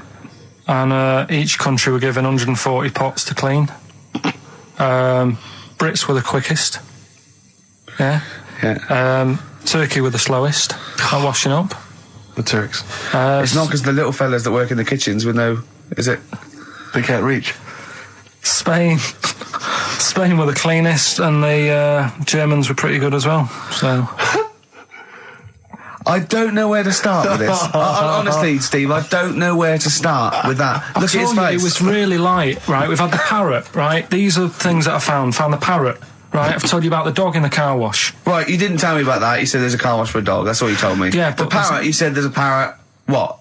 It's a problem at funerals. Yeah. That's nothing. That's nothing. Do you understand? And they used to eat cats. what else have we got? There's an elephant in India with sore feet. Why? There's an elephant in India with sore feet. I'm interested. Why? Tap dancing. Why? I didn't write that He's much trying down to about break it. Roy Castle's record. He's still going. Go on. What is it? Think. It's an elephant, and it was really old. It was about 76. Right. And it had sore feet because it's old, and They don't make stair and the lifts that roads, big, do they? roads are bad and that. Yeah, go so they said, "What are we going to do?" And the town was like, "Oh, we're used to seeing it around. It's part of the thing. We don't want it to have sore feet." Yeah. So they got some slippers made for it, and it had like a picture of the elephant looking happy wearing some slippers. I love him. I love Carl. His world. Think of it. Where did you see this picture? That was on the internet. Right. That's a lesson, though, for any elephants listening. Don't wear stilettos to work every day, because it can do your feet in. So that But it's don't elephants have really bad memories? no, they're great really good memories. memories. Oh, do they? Yeah. Oh, well, that's good then. No, I just thought they'd forget where they put them. I thought there was something about elephants having bad memories and that. It goes on. Where's my slippers? Yeah. I'm sure I left them by the test. So sorry, there's an elephant walking around wearing slippers. Yeah. That's in What India. kind of slippers? Those sort of old man ones with the sort of checkered round design. ones, I imagine. Yeah. Big round ones. there was that going on. And is it happening? Is it happier? I mean, does it feel No, more it satisfying? looked it. Did it look? How can you tell? How can you tell for elephants, please? What else is there? There was a woman who's had a breast insured for 150 grand. Right. Okay. Any more information there? What? Third-party fire and theft? Don't know. It just had a picture of her with them, like, you know, out. I just thought, yeah, he should get them covered. He's done another real joke. Brilliant. That's a proper joke. He's done look at his little face. He smiles. I'd like to see you on one of the sort of TV panel games. If they could bring back sort of celebrity squares, he'd be amazing as the centre square. Oh, that would be incredible. Or on the countdown in Dictionary Corner. I imagine him in Dictionary Corner. I've come up with cat. If that helps at all. Yeah. Memblent. Yeah, what does that mean, Carl? Just anything you want it to mean. What I've got, there's a dog that's got a cough in Singapore because it smokes 20 a day. Right, okay, another one. No, it's the last one in it, so we'll save it. The last one we've got is why don't they just Sorry, what was that? Wash up with you, that was it? But was that it? Survey of washing pots and pans. I didn't understand, you said Italy were the cleanest. No, Spain. No, Brits were the quickest. Yeah. We were the quickest, but Italy was the Spain was the cleanest. Turkey were the slowest. Yeah. Spain were the cleanest. But why weren't we cleaner? Because we were washing up. Why were we not paying attention to the We did it rubbish, we did it quick. We did it quickly, but I don't understand why it was being rated on. Who was doing it? Was it Annette Newman or Ainsley Harriott? She's quick. Both of them are quick. Yeah. Well, they've got like kind of loads of slaves that do it for them. Did we use fairy liquid? Don't know. It didn't have. Did we use a whole bunch of Boy Scouts? Didn't say that. It just said, you know, that. Who had the softest hands? Who had the softest hands? So it didn't say. I didn't. Why is it we don't get notified that this is taking place? I don't know. When I was a kid, no one ever said, you know, we need recruits because we're doing a survey on who can wash up the quickest. Are you disappointed in yourself with that one, Carl? It is pretty dull. To be fair, and that is why we've got to bring in either con merchant or a wine merchant or shut up at your face. Yeah. Would you be able to, if I put you on the spot in the next, sort of after the next record, would you be able to give an example of how con merchant would work? I mean, is there something you could do just to sort of experiment? Should we play record? I can do better than that. What? Ads. Go on. Travis on XFM 104.9 on Ricky Gervais with me, Steve Merchant and Karl Pilkington. We're doing Educating Ricky. Right, final one. Come on, Carl. Right, what was it? It was, why don't they just get a diary or some paper or something to write on? Yeah. Because snappy. I couldn't think of a heading for it. It's basically, Go on. people who have tattoos, I've never understood it, right? That they have something put on their arm. Right, sorry. Have we started the educate? Is this part of it? Are you educating me? This is something that will be useful in my life that I didn't know about. Yeah. Go on then. No, it's just that they've got a machine out, right, that does tattoos. You come up with a design you want, and you sort of this machine scans it, and you put your arm in this thing, and you press print or whatever, and then it does the tattoo on your hand. Or on your like loads of little needles that follow a pattern?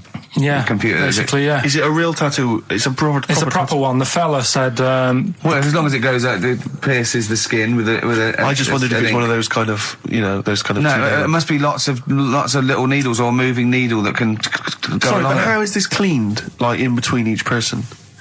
Don't know, probably, I don't know. Well, no, as long as it's only that, if it's one needle, it's just the head, isn't it? If it's one needle that moves, and does it like like loads of little... What are we gaining from a machine doing it? Just because you know they're not going to sort of mess it up. But hold on, how do you keep your arm still? Because your skin moves slightly. So the machine it's sort of strapped to your arm. Right, and so it's spread. the fella said that the tricky thing was in all this, it was the fact that you know, nobody would let him test it out on anyone else, so he had to do it himself. But did it work? Because the thing is with the tattoo artists, they can see when your skin's moved and they can see what they've done and they keep wiping it and looking, whereas a machine's just got to trust itself. Yeah. So I think one needle could go wrong. If it was a lot of needles that it just came down, like, you know, 1,000 needles that was an imprint. Yeah. But obviously I'm asking someone who hasn't delved any further than there's a machine that can give you a tattoo. That's all you've got at the moment, isn't it? Well, yeah, basically. That's all you've got? I mean, that's what I've got, because I'm not a fan of tattoos. I don't... But where did you read this again? This was... Internet? This was on the internet, yeah, it was, yeah. Okay. And I just don't understand why people do it. That's what got me attention. Because me... Sorry, what have I learned from this? That if you wanted to get one, you know, you can get one done by a machine now. You know, people say machines are sort of taking over and that, and there's another one. But it's just the fact. I mean, I don't know. So give us the snappy title of this education again. Why don't they just get a diary or some paper or something to write it on? That's what I always think when I see people with loads of tattoos. Like there's that fella who we were talking about the other week in Scotland who was covered 99% in tattoos. It's just like, what have you done that for? Yeah. Do you know what I mean? You can't get rid of it now. You've done it now. Yeah. One of my uncles, right, Tattoo Stan, he's just caked in them. Tattoos. Right. I don't think he's my proper uncle, but it's just like my dad's got Tattoo Stan. No, my dad's got. That's a province in Russia, isn't it? My dad's got loads of mates who. When like, you say he's not your names. proper uncle, Do you know, like when Just a bloke someone who used to comes hang around around, with the all school? right, Uncle Stan. Yeah. Do you know what I mean? And there was my dad had loads of mates like that. There was John the Screw. right? So he either works in a prison or he likes to have sex. Cabbie. Cab driver. Okay. There was Jimmy the Hat. I don't know where he Jimmy did. the Hat. Yeah. And, Did he wear a hat? No. No. There was Fred the Veg. You sure he wasn't a relative? Sorry. Fred the Veg used to get us like big bags of potatoes and that. Fred Veg, okay. And there was Tattoo Stan. Right. And he was just caked in them. And I used to always look at him thinking, why have you done that? I must have only been like, 6 I or suppose 7. if you're born with a name like Tattoo Stan, Exactly. you're destined, aren't you, were really? they like a 1950s gang? I'm worried about... I'm worried about... doing a bank job. What was his name? The Hat? What was his name? Jimmy the Hat. I'm worried about Jimmy the Hat. Yeah. Not having a hat. I don't understand Are it. you sure he didn't have a hat? Not when I met him. Did he ever wear a hat? I didn't see him that much. Do you think it was a joke, like, when your mate's sort of like, 8 foot and huge, you call him Little John or Tiny? Do you think... Well, the fact that he never wore a Yeah, hat. they went, hold on, I've noticed something about Jim. Go on. No hat. And I go, oh, true, let's call him Jim the Hat. Jimmy the Hat, yeah. But my Uncle Stan, he had like loads of them. He did them himself. Oh dear. And it was always that thing. God. What was it things like? He had like the cross. cut here, Cut here, on made the in neck. Britain. And if you're going to do them yourself, I'd say at least make sure you're sort of a good drawer. Yeah. And don't do it in the mirror so it comes out backwards. Well, that was the other thing. But like, I remember he did. Names are all right. He had like all his kids' names down his arm. And, what are they called? Yeah. oh, God, it's Tattoo Stan Jr. Yeah. and Paul shits the bed. I'm trying to. Oh, Wobbai Kate. yeah. But he had. Frankie never amounts to anything. Oh, God. So he had like. Johnny, I don't think he's mine. So he did all this. I don't even know why I'm telling you about tattoos. No, nor do I, Carl. Hey, to be honest, Carl. So Yeah. Okay. Any other nicknames your friends of your family had? What was your nickname, Carl? just Pilky, really. Because for a minute I thought Karl the Veg would have made a lot of sense. Yeah, Carl the Veg. And why has your dad got a little tattoo, dopey twat, on his arm? Right, we'll do the answers to Rockbusters next, yeah? Brilliant. Can I just interrupt you guys, because we've just had an email here. I hate to query you, Carl, and your educating Ricky section, because I know you put a lot... Don't read this, let me just read it for you. Just had an email here from Olivia, and this has also been corroborated by someone else, I forget who it was. She just tuned in, and she just heard you explaining the expression, letting the cat out of the bag. Sure. It was all to do with cats that were put in bags by dodgy butchers, possibly the 17th century, we're not too sure. Anyway, she claims... Well, let me see, she says she uses both the words twaddle and crap in relation to your definition. She says letting the cat out of the bag is an old shipping expression from when sailors used to get flogged for their misdemeanours. The cat letting the is cat, the cat of of course nine it is. tails, Of course which it is is. a kind of whip thing that they used to keep hanging in a bag below deck. If it was discovered that a sailor had done something wrong, the cat would be let out of the bag and he'd get a whipping. Hence, Of course don't it is. let the cat out of the bag, meaning to cover something up. Which is She's talking nonsense, No, right? she's not. That's She the is, truth. That's because the the one truth. I read about that was there's not enough room in here to swing a cat, right? And that was people who worked on a boat. Yeah, well, and that's they the had same a one. whip. Well, that's fine. They It's could the have two same one. expressions for the They're not same going to thing. keep going on about people working on a boat to get loads of sand. You can't have two phrases about the same thing. These things have got nothing to do with their time. Think how many just coming up with stuff. Think how many metaphors have birds in them, and it's ridiculous. Why can't you can have as many sounds as you like about anything, Carl? Yeah, There's not a rule. Whatever. They don't go, we've made one up about the cat and nine tails. Well, cheers for that, Oliver. Olivia. Yeah. Don't see your email coming up with the Rockbusters answers, so You better give us the answers let's again. give them out. The first one was, Carl, what's the worst present you've ever had? you see, we don't really celebrate birthdays in our house, so... What? Where are you from? What planet are you? What do you mean you don't celebrate birthdays? Are you here from another world observing? Like, trying to blend in, but not quite managing to pull it off? Not that fussed about it. Right. You know what I mean? It's... Yeah. My mum and dad's are on the same day, and I think that just was like... That's a bit weird, isn't it? And their anniversary, and... Well, they got married on their mutual birthday. But Carl, can I just... and Christmas. But Carl, there's a difference between you saying... What do you we mean don't- their anniversary's on the same day? Of course it's on the same day. Yeah, and the birthday. But Carl, what I mean is that you say that you don't really celebrate your birthday, but presumably you have received some presents at some point in your life from your parents or anyone. Yeah.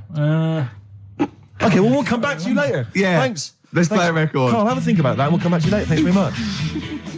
Rick, we were talking earlier about stuff. True story that's, about a little Australian freed the Scottish. the stuff that's dying out that I think you and I single-handedly need to kind of resurrect and salvage. I thought the Trilby was dying out. Yeah. I'll surprise you, and thought yet, so as well, watching Top of the Pops last night, Yeah. Jamiroquai was wearing one, and then lo and behold, Danny Minogue came on, she had one as well. I thought, blimey, there's two people there trying to salvage the Trilby, and good luck to them. Well, Yeah. that's on its way then. Let them The do Trilby's that. fine. Let's do something else. But the bowler hat, the bowler hat. never see I the always bowler. fancy myself in a bowler I love hat. a bowler hat. Carl, would you wear a bowler hat? I know you'd wear the cape. I did wear a trilby. You were really? You must have looked like a... That's brilliant. What? Because you're a Mancunian. Well, there was a phase, wasn't there, in about 90... When was it? I think that was just round your way. It might have been. It was in Manchester. Did someone get a job lot of trilbies? And persuaded you kids? Yeah, I tell you what's trendy. No, Sean Ryder wears one of these. Does he? Yeah, go on. Yeah, quid. And then everyone in your street had trilbies on. But you've never worn a bowler. Never. What about Kangol bowler? You might They think had one about out again. I'll tell you what. I would like to wear a bowler hat in a dark, but I'm worried I look like one of those little fellas off the Home Pride advert. it. The Home Pride guys, they've been persevering with the bowler for years. They still look good in it, though. They're don't still they? looking good. They're dapper guys. Yeah. There's a lot of the Jolly Green Giant. He had quite a distinctive look, which is obviously one I've been thinking of exploiting. What the Being little about 6 foot 7. I know the little sort of like a little dress. Was it Corncroft Yeah. that made up his little skirt? Yeah. KP, you were going to tell us, Pilchard, you were going to tell us What tickets are we away? But it worked for me, see, because when I was younger, I Yeah. had a mobile disco. Brilliant, so did I. And it was me and my mate Colin Makin. And the disco was called Pilky's Making Music. That's brilliant. I mean, that's genuinely brilliant. Pilk is making music. Guess what? When I first started the mobile disco, and this was when I was about 14, we didn't really go out touring, we just would do it for like people's parties and stuff. We were called the rock and roll DJs. No, really. We drew Oh, it on some sort of see-through paper and put a light behind it. Rock and roll DJs. My first yeah. disco, I had 2 nights a week in this pub. What, you ran a disco? Yeah, this pub near King's Cross, right? And it was just their records, right? And I had to play this number of songs every time, the same time of week. So all the locals, all drunk with dancing and everything. One of them was American Pie by Don McLean. Right. And they just sing along all the words, Yeah. sort of drunk. And it's about 7 minutes long or something. Yeah. The other one was Baby Jane by Rod Stewart. Nice. If I didn't play that, I'd get lynched. And what was the other one? There was another one that I always had to play. It was a ballad. I have to remember that. But yeah. But So, Carl, do you think, and maybe Ricky as well, do you think you know much about DJing for like, the sort of the wedding party or maybe someone's yeah. 18th? Oh, really? Okay, let me just offer a little hypothesis for Go you on then. All right, the buffet's been served, right? Yeah. People have done some speeches, like it's a wedding do. Yeah. So you've already played some records early on, you've stopped for food, Yeah. you've just played some light backing music in the background while the food's been served. You want to get the party rocking again, what do you kick off with? it depends. It depends. I've already got it down to 2 or 3 records. Okay, I'd like to hear what they are. Well, I've got it down to Earth, Wind and Fire. Right. That'd be great. If there's, depending on, or you want to go a bit more modern, I'd probably start off with sort of Will Smith. Well, careful, Rick, I've got to bear in mind, it is a wedding do, so there's people from age 8 to 80. You got cake for Right. every market. Okay. Carl, what about you? See, this was back in '88, so Yeah. Kylie. Yeah. Yeah. Can I tell you what the definitive track is? Go on. Oh, What a Night, Frankie Valli and the Four Seasons. Ding, ding, ding. People don't realise what it is exactly. It's straight away. Ding, ding, ding. Bow, down, down, down, down. I can't actually play it. But, the record, oh, what a night. Late December back in 60s. That leads you straight into a 70s medley, and everyone's loving that. I'm thinking Bee Gees. There's going to probably be some kind of ABBA track, Dancing Queen, all going to storm. You're turning your noses up. I can tell you this, that we got bookings endlessly. People were going, you're amazing. I don't know how you do it. I wouldn't have got up. I would have sat there. Well, you might be, because you're one of those grouchy, you're one of those moody teenagers. Oh, I'm not going to dance to this. I'll tell you, the old ladies would have been up. The people with a decent bit of musical taste would be up. No, the Ricky first Gervais would person be to get up is a fat lady in a dress with bad ankles and a little kid who's got problems and he's in a little DJ. See, the problem with you two is you're not catering to the market. You're trying to be all sort of bohemian and kind of off, teach people about music and stuff. There's no place for Kylie, not at a mobile disco. Far too avant-garde. All right, kick it in. Grease Megamix. Play a record. Come on, Eileen. Have you got Come on, Eileen? Play that. What are you going to play? Love Shack. Coldplay. Excellent. Yellow. Well, you'd never It's say the that. excellent single by Coldplay. It's Yellow. Oh, Yellow. That's Yellow by Coldplay.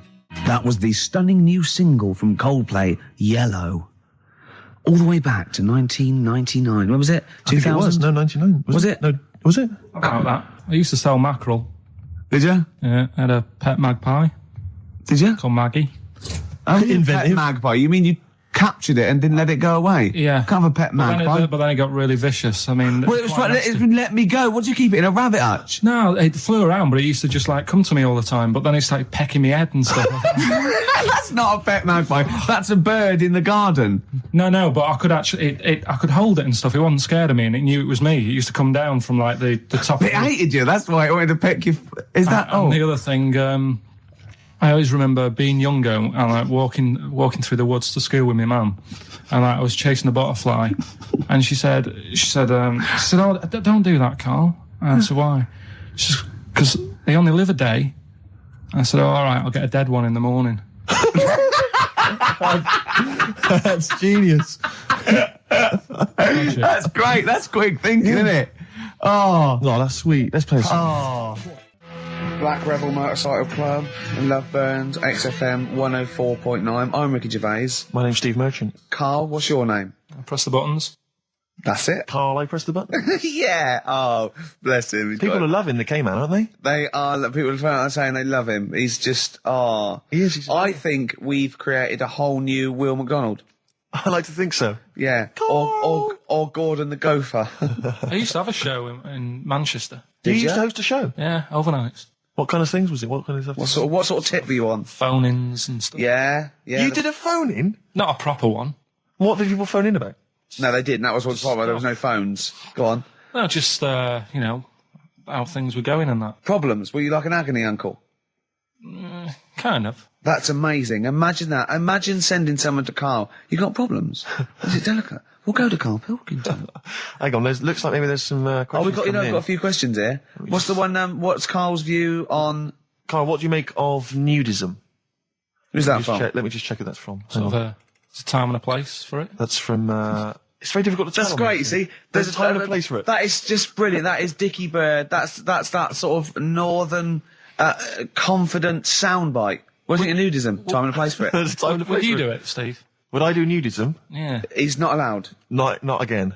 No, Yeah. It's not nice, is it, really? No, it's not with Steve. He's not allowed on any National Trust land doing it because he's caused the death of millions of starlings. That's true. There was something on BBC Choice the other night. It's a really short show. I haven't seen it before. Like an odd It's court not. It's thing. not a bloke eating cup of soup and then another short show like maybe someone cleaning their teeth with Colgate and then the really short show. What was it? Go on. No, what it was about this old fella who he's into nudism, and he was saying he's done all right. Did he out play of it. volleyball a lot? He said he's done all right out of it because there's not many blokes who are willing to go nude for modelling and that, and he's about 70, so it's not. Is there much cry for that? Do you think? Is there much demand for a He's doing 70-year-old all right. nude? He's doing all right for it. Sure. Good luck to him. And the odd thing was, you see, He had a corkscrew penis. he was just like walking around on a main road in like a the bar. seaside town. And Right. yeah, and cars would... See, that's not nudism, is it? That's mental illness. Yeah, he's just a bit dear. Yeah. Yeah. Yeah. So I tell you, one of your favourite programmes, is it one of your favourite ones, just that one with the hot air balloon? And it's adventures. you love that, don't It just you? goes, it's like in You love Sydney, that. sometimes then it's at a carnival. His favourite programme when he was little, he used to watch it for hours, was that Little Girl by a Blackboard with 2 toys. Yeah. He used to love You that, didn't you? enjoyed that, didn't you? You weren't raised as an experiment and you escaped from a laboratory. You had regular upbringing in Manchester and that. Yeah, I didn't go to school much because my mum and dad had a caravan. Right. And No need, is there? No need when you've got that sort of fun at home. I used to just go away for weeks. Really? Yeah. Is that true? Yeah, honestly. Where'd you used to go? Port Maddock. But And so you didn't go to school much? No, I did, but not as much as everyone else. yeah. How many holidays were your parents having? Oh, What loads. was their income that they could... No, my dad used to work nights, and he used to travel back, because to Manchester from Wales, it wasn't that far. And he used Manchester to Wales? He used to do 4 on and 4 off, so me and my mum were, like, loving it. But what Port Meredith? Port Maddock. Port Just Maddock, down the road from Port Merion, where they filmed The Prisoner. right? Oh, so that's cleared up for me. Yeah, Location-wise. so what did you do then? You were in this little 2-berth caravan on the back of a Cortina estate. Right. Well, what was it? What was the car? What was Granada, full Granada. it? Ford Granada. What we talking? 1980. Yeah, 82, 83, 80, right? 84, 85. Okay. Jeez. And you in the car down there, park up. Yeah. What was it? What was Port Meredith? Port Maddock. Port Maddock. Remember Ruth? It's just, Oh, yeah. it's just a holiday camp. Yeah. And had an arcade and a beach. I was loving it. Yeah. But so of the 52 weeks of the year, let's assume, I don't know how many weeks you take off normally for holidays anyway.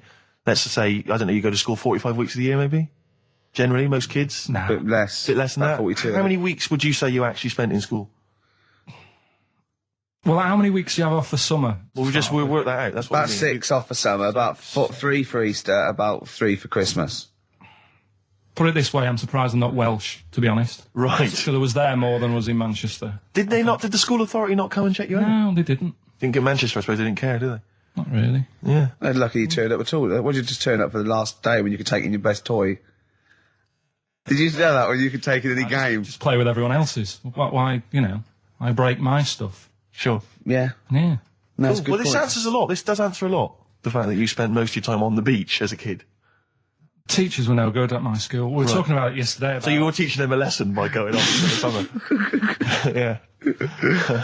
Anyway. And did you go to university? No. No. Did you go to sixth form or college? No.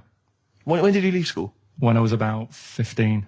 Right. What, you just went on holiday and didn't come back? I just got a job early, didn't I? Where was it? Port Maddock? Getting there. No, I was a printer. BM Print in Trafford Park. Well, that's great. That's a little interview there. yeah, little next, there. I'll be interviewing Steve Merchant. What are we playing next? Bit of elbow. Oh, this is fantastic. This is Elbow. Elbow, Asleep in the Back. I think that is absolutely beautiful. I think Elbow are my favourite new group. We've sang their praises many times and they never phoned to thank us. Should they? Yes. Do they? Really? Annoying. No, they're doing a good job there. I wonder if they found their lyrics. Because I also wanted to write a song from, didn't I? They didn't take me up on that either, Steve. I'm not sure I'm so keen on them now. Carl, can I have a Jaffa cake? Because I've just found a lump. I think. You don't mean me, do you? No. All right, good. Thanks, Steve. Now, we interviewed Carl there. I think we've learned a little bit more about Carl there. We did, yeah. And I'm going to interview Steve now, Carl, because I used to be... You concentrating. Don't put it all in at once. Carl, chew. Chew before you swallow. Careful. All right. I used to suffer with that a lot. What? Not chewing. The amount of times I nearly died as a kid. What? Forgetting to chew. Choking. Sure. Mint Imperials. My mum stopped. Drinking them with water. She'd have to hide them. He's coming out of his shower, isn't he? He's happy Saturdays. He's miserable all week, and he's happy Saturdays, isn't he? Oh, look at him. It's like we get him weekends. Yeah. And he's just happy because we sort of spoil him, don't we? And he has Jaffa cakes and everything. We let him on the He has to go radio. and live with his stepmom again in a week. Oh, The no. ones who listen. Oh, say? really? Your girlfriend does, doesn't she, I imagine? She's been away for ages. I know. I imagine she just switches off after a while. But we love you, don't you? We're excited. We talk about you in the week, and we think you're great. So don't just think we're using you as cheap comedy material. I'd hate you to think that, Carl. right. Carl, what? Don't you like us arguing? Is it like mum and dad arguing? Do you get all It's a bit like that. In the caravan. There was nowhere to escape to. Oh no, rattling round. Did you that make little- any friends when you were down on the caravan site? Yeah, a lot of people from Birmingham were there. What kind of pals did you have? What were their names? I can't remember, it was years ago, but Yeah. they all had rich parents. Right. Like, they had, like, their own car to drive around the campsite on and all that. Right. Yeah. So Their own fence. So I'd have a With- go. And but they were mates, and you saw them every year, did you? Or every 3 weeks when you went down there? Yeah. Cool. And you didn't keep in touch with any of them? No. I'll admit now, I went to the same place in the caravan for about 6 years running. I went to a place called Riverside in Bognor, because someone round the corner from us had a caravan, two-berth caravan. Me, my mum, and my nan. I think I'm really lucky to have had it, really. Because a lot of mates who I had didn't have enough money to go on holiday, and they just get a present for the summer holiday. Of course, they got an education, so it swings Yeah, around but a bit. Carl, the thing is with Carl is, right, I want to give him gifts. Yeah. I want him to have the loveliest Christmas ever. I want him to go pony trekking. Do you know what I mean? I want to just... Scared of horses. So many things we don't know about Carl. Fell off one out of fate, and the woman didn't know what to do. She couldn't handle the horse. It was running off. I was hanging underneath, getting a kick in the head. No, Really? Now, hang on, what age were you? 'Cause this could explain a lot. I was about 6. That makes a lot of sense. I think we've got to the bottom dear. of it here. Oh no, got kicked in the head by a horse, lived in a caravan, and had to live in Wales half the time. Oh, then no wonder this is your favourite time of the week. But also, right, we were playing football, so I can't play football, right? And so we were playing Was that football. just in the office, or? Yeah, just in the office before he came, right? as well. And we were sort of kicking it back and forth, and I started kicking it a bit hard. And but he was quite good. I said, this is great, right? And we finished anyway, because we thought we'd break something. And I went, I bet you were quite good at football, weren't you? And I thought he looked like quite a natural, I thought he'd be good. He's from the north, and I thought that's all he'd have. You know what I mean? Exactly. And he went, I said, I suppose you're quite good at football. And he turned, the quickest flash, and went, I've scored once. Right? He said, and that's because I was being chased by a bee. And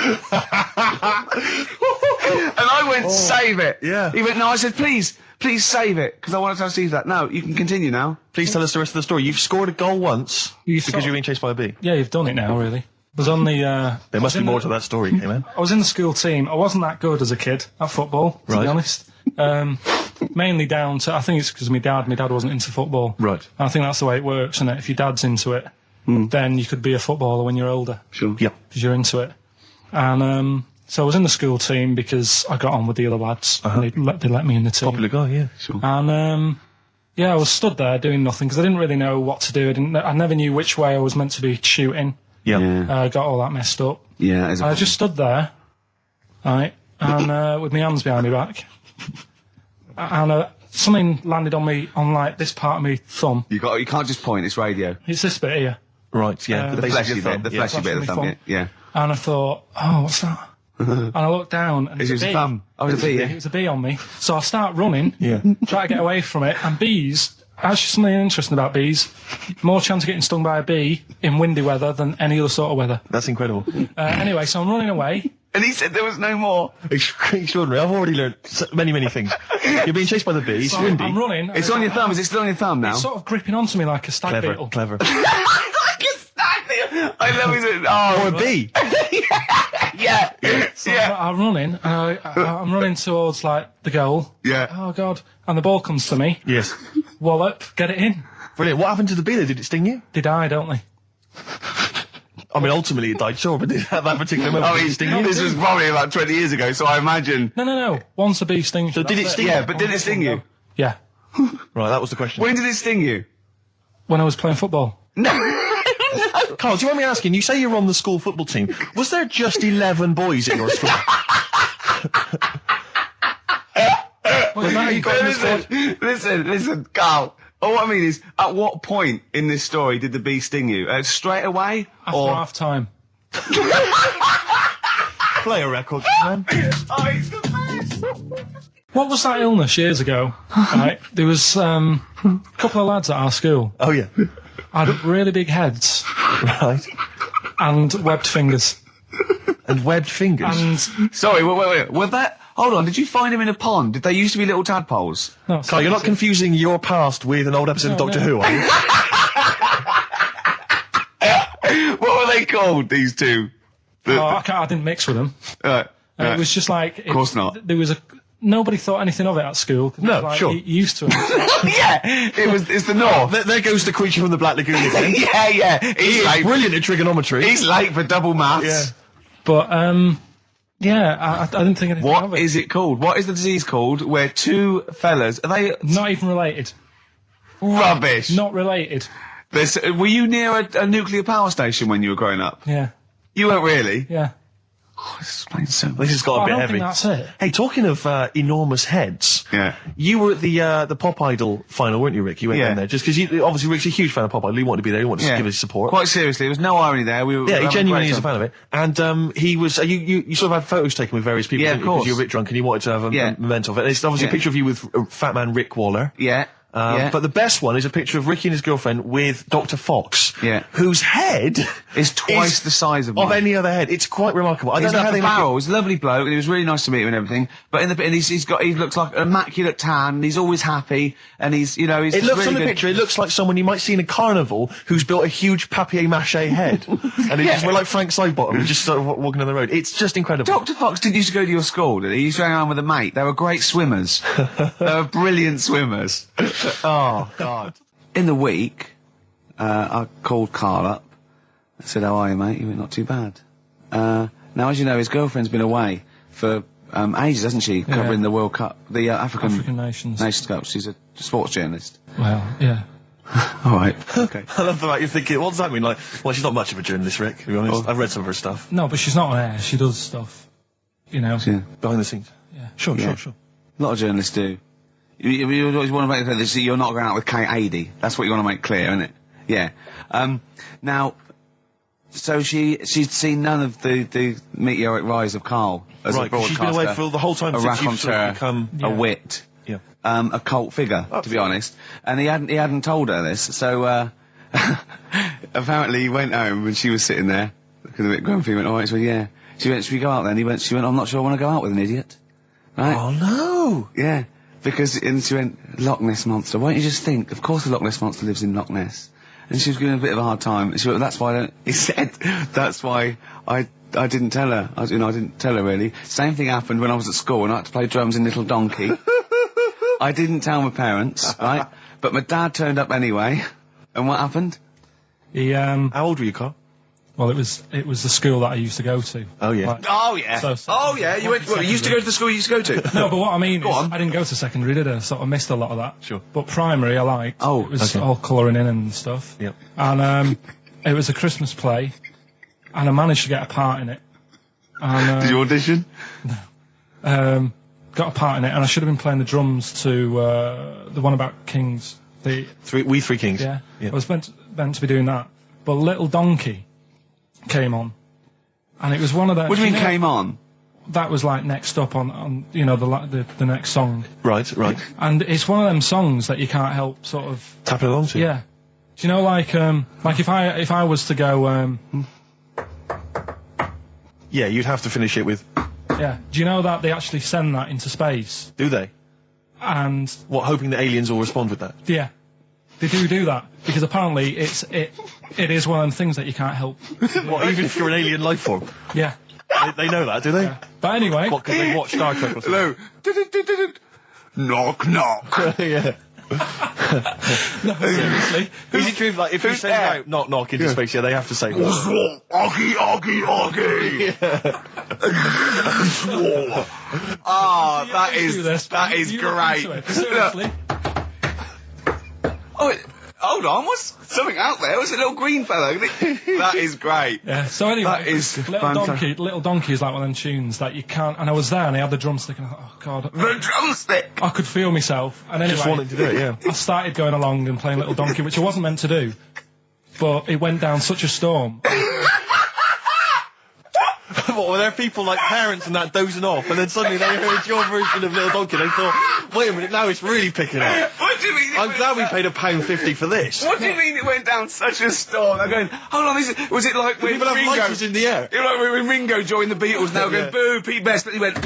Yeah, they And I went, whoa. whoa! Oh, God. But the teacher just said, oh, it went down really well, you can do that again tonight, Right. when you're in it again. But anyway, so my dad was there, and... And you hadn't told him about this performance, so no, I he never just did. turned up I off never his own did. back. I never took the letters home and stuff to No. show my mum and dad, because it just put me off.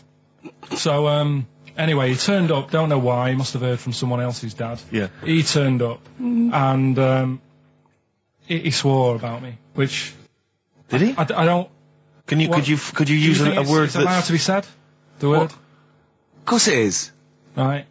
If you got a kid in the car or anything, you can turn it down now. Yeah. Right? But he said, there was a guy stood next to him with a camera, big video camera filming it.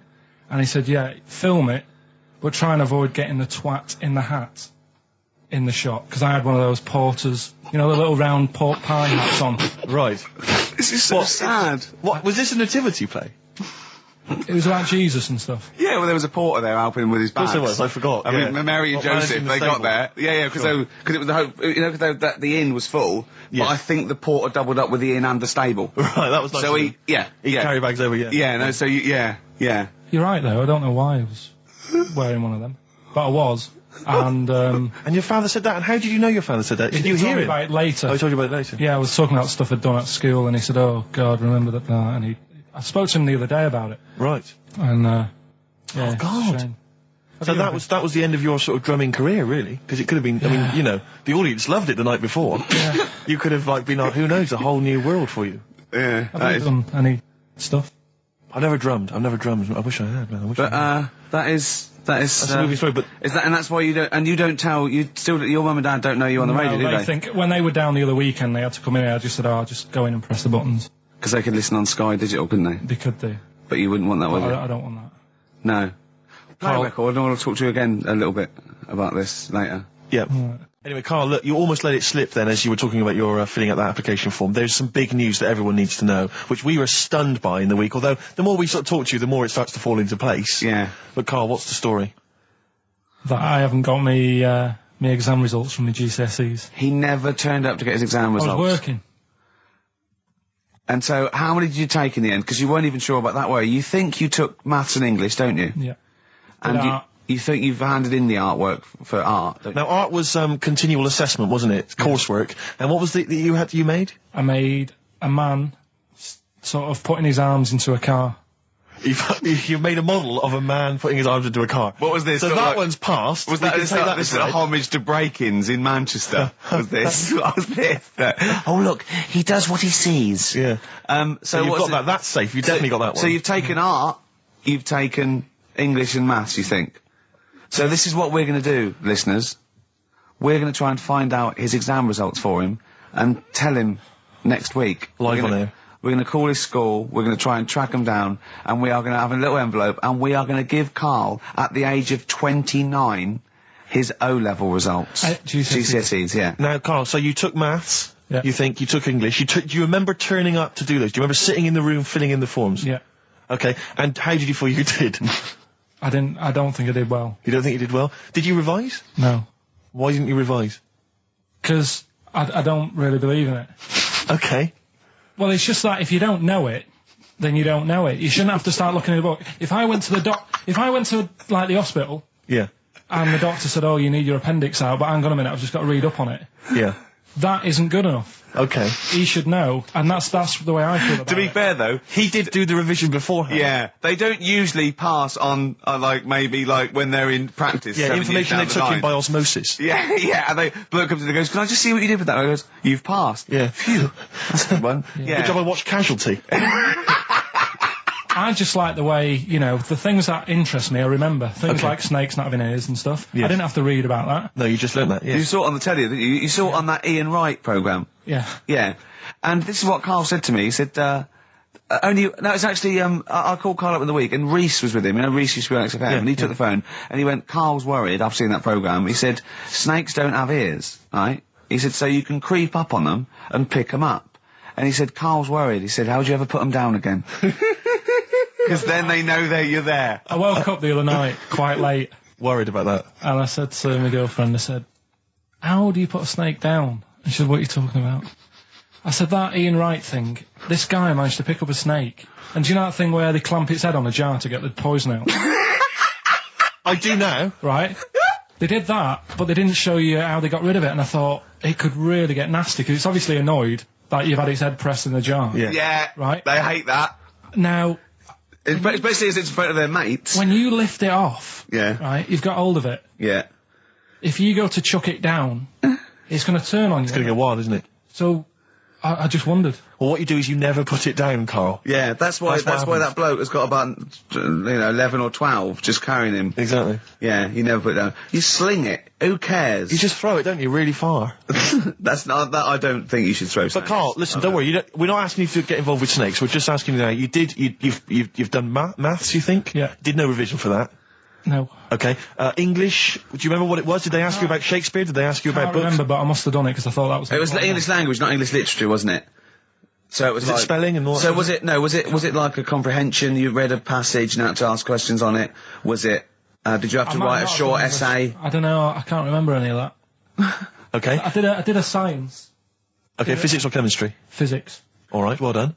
And this is all you think? You actually took that? You actually took physics GCSE, you think? You're obliged to do a language, I think. Did you do French? I did French for a bit. I don't think you are. I don't think you have to do a language. I think you have a GCSE, I think you've got to. Well, English quite good. I think that's his language he did. So you don't know about language? History? Geography? Just what you will find out, won't we? Okay. But you just can't remember. I can't believe you can't remember turning up for these things, because it's quite a big moment in people's lives. It is the thing that you've been working to all of your educational life. On the day that the things came out, I was working as a printer. Okay.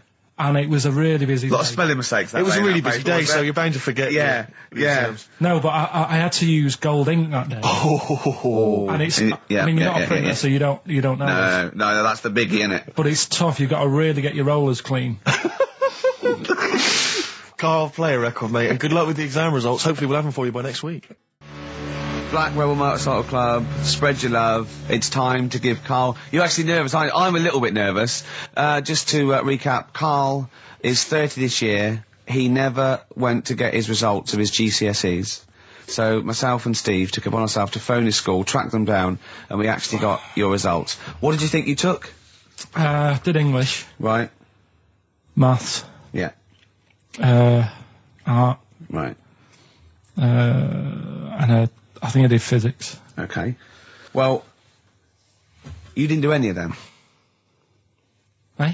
You didn't do any of them. You didn't register. You registered for one exam and took one exam and got results for one exam. So I don't know what you thought you were turning up to, or you weren't registered, or you didn't. You're familiar with the notion of registering for an exam. You have to kind of officially register in order to be eligible. What do you mean, register? I turned up for a couple. Yeah, you can't just show up. You have to register for them. You have to pay this because it costs the school money, so they have had to have paid for you if they thought you were going to pass. You can't just turn up on the day and ask for some paper at the front. I never got a letter telling me that. Well, that's because you were never at school. But you did somehow register, or registered for one exam. You registered for history. It's a topic that you've always been interested in. Oh, I was saying to Ricky before, World War II, I loved it. Not the actual event. No, the study of it. all the stuff like, about the Anderson shelters and stuff like that. Yeah. And the bombs and that. Mm-hmm. And then when I took it, it had nothing to do with that. It was more about the Tudors. So the Second World War didn't come up? You mean there were no questions about the Anderson shelters? Nothing. That's devastating. So what are you expecting the result to be?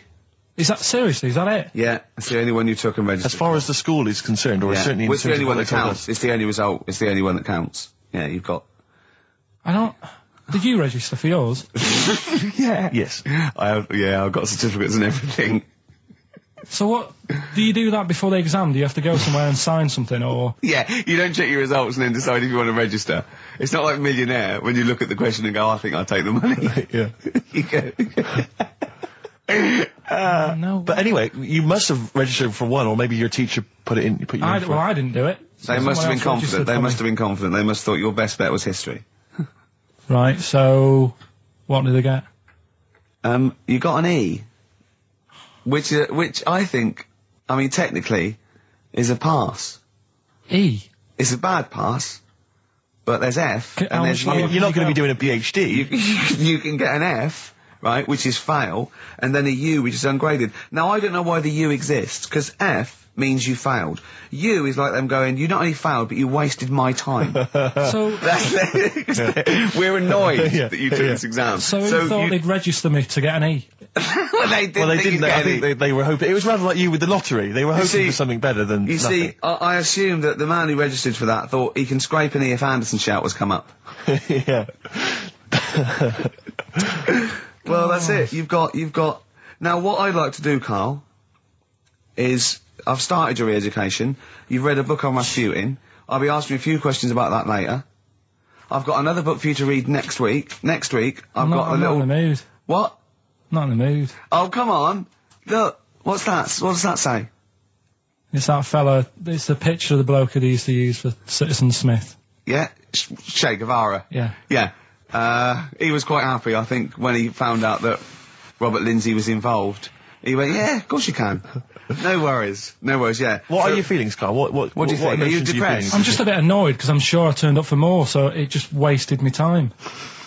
Listen, they don't matter. I'm sure you're doing very well. You know, you can educate yourself. GCSEs are merely a step on the ladder to help you, not just for education, but, you know, they're more vocational than anything else. You're doing very well, and you're reading books. Don't worry about it. But can I suggest something? But if you want, I'll pay for you to take history again. Carl, we'd love to see you get a C or above. And well, we're willing I'll pay for you, and I'll get you some books. Right, now listen. We can, let's get, I reckon, when are the exams? June? Something like that, yeah. We'll try and register next week, and I reckon you can get an A or B. I'm history. Busy. In history. No, don't worry about it, it's just easy. I get you Brody's notes. If Heat magazine, they love you, Carl. They could probably sort something out. They could probably pay for a tutor. They got a lot of money, they sell a lot of magazines. I mean, it is almost always, and you found that out, I discovered this, it's always the Tudors and Stuarts. There's no fear for them not coming up. Now, what do you already know about them? You must already know stuff about Henry VIII and Elizabeth. No, because it's too long ago to even get interested in.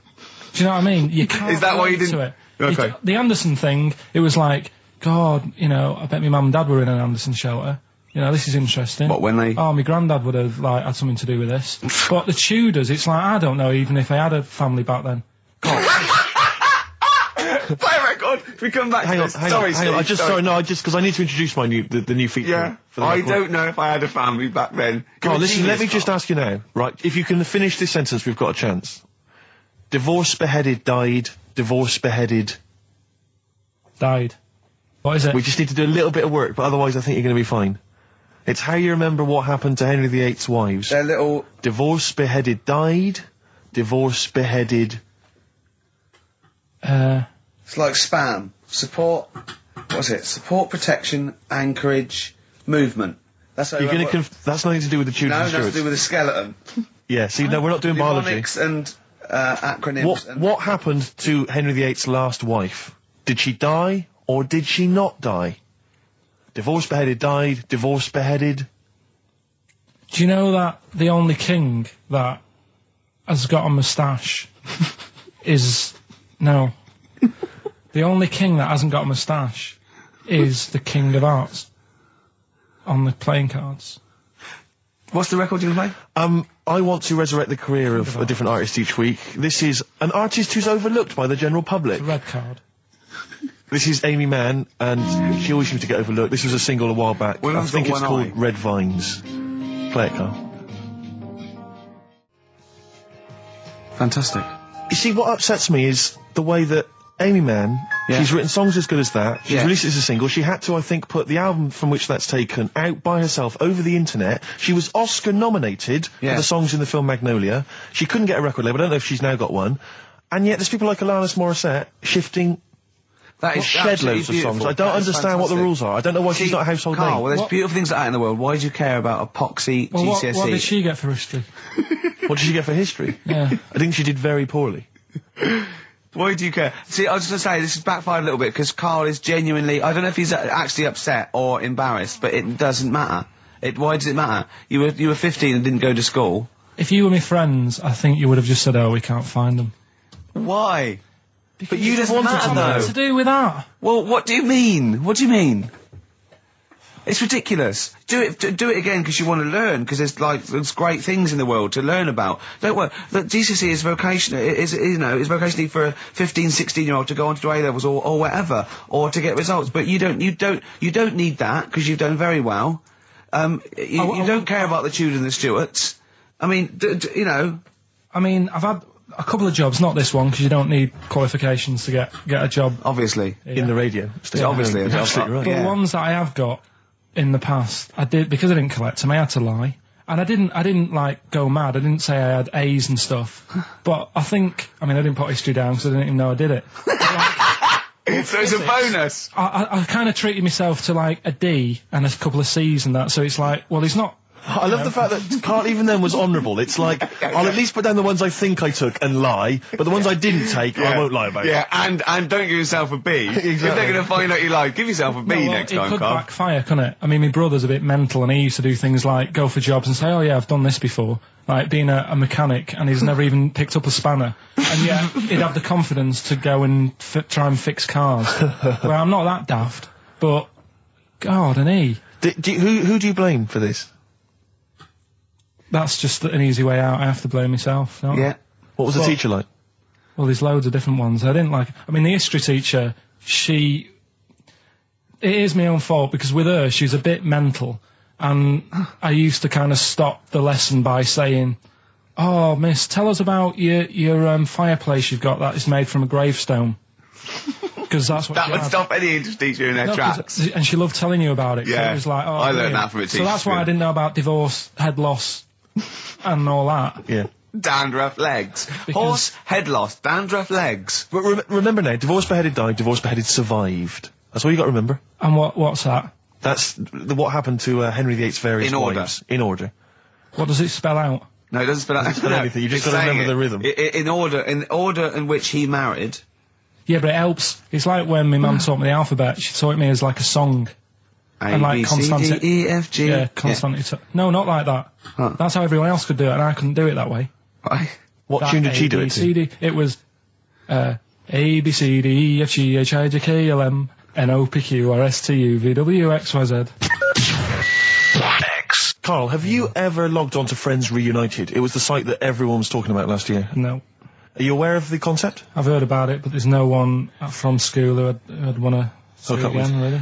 So basically, for those that don't know, you have to log on to his website, and then you can it helps you track down your old schoolmates if they've also logged on and stuff. And we took the liberty, really, of looking on the Friends Reunited site and typing in your school and trying to track down any of your old mates. We didn't get in touch with any of them, don't worry. We didn't do that. We're not going to surprise you with them now. No. But I was just interested to know, like, some of your thoughts on some of the names that I could run past you. I mean, these are people from your year. Just tell me if you recognise the names. Alison Birch? Think I remember. What's your thoughts on it? Don't be libelous. Don't be like no. No. Posh probably did pretty well in history and that. Sarah Morris? God, yeah. Remember her. Go on. You're grinning. What's the thought? Go on.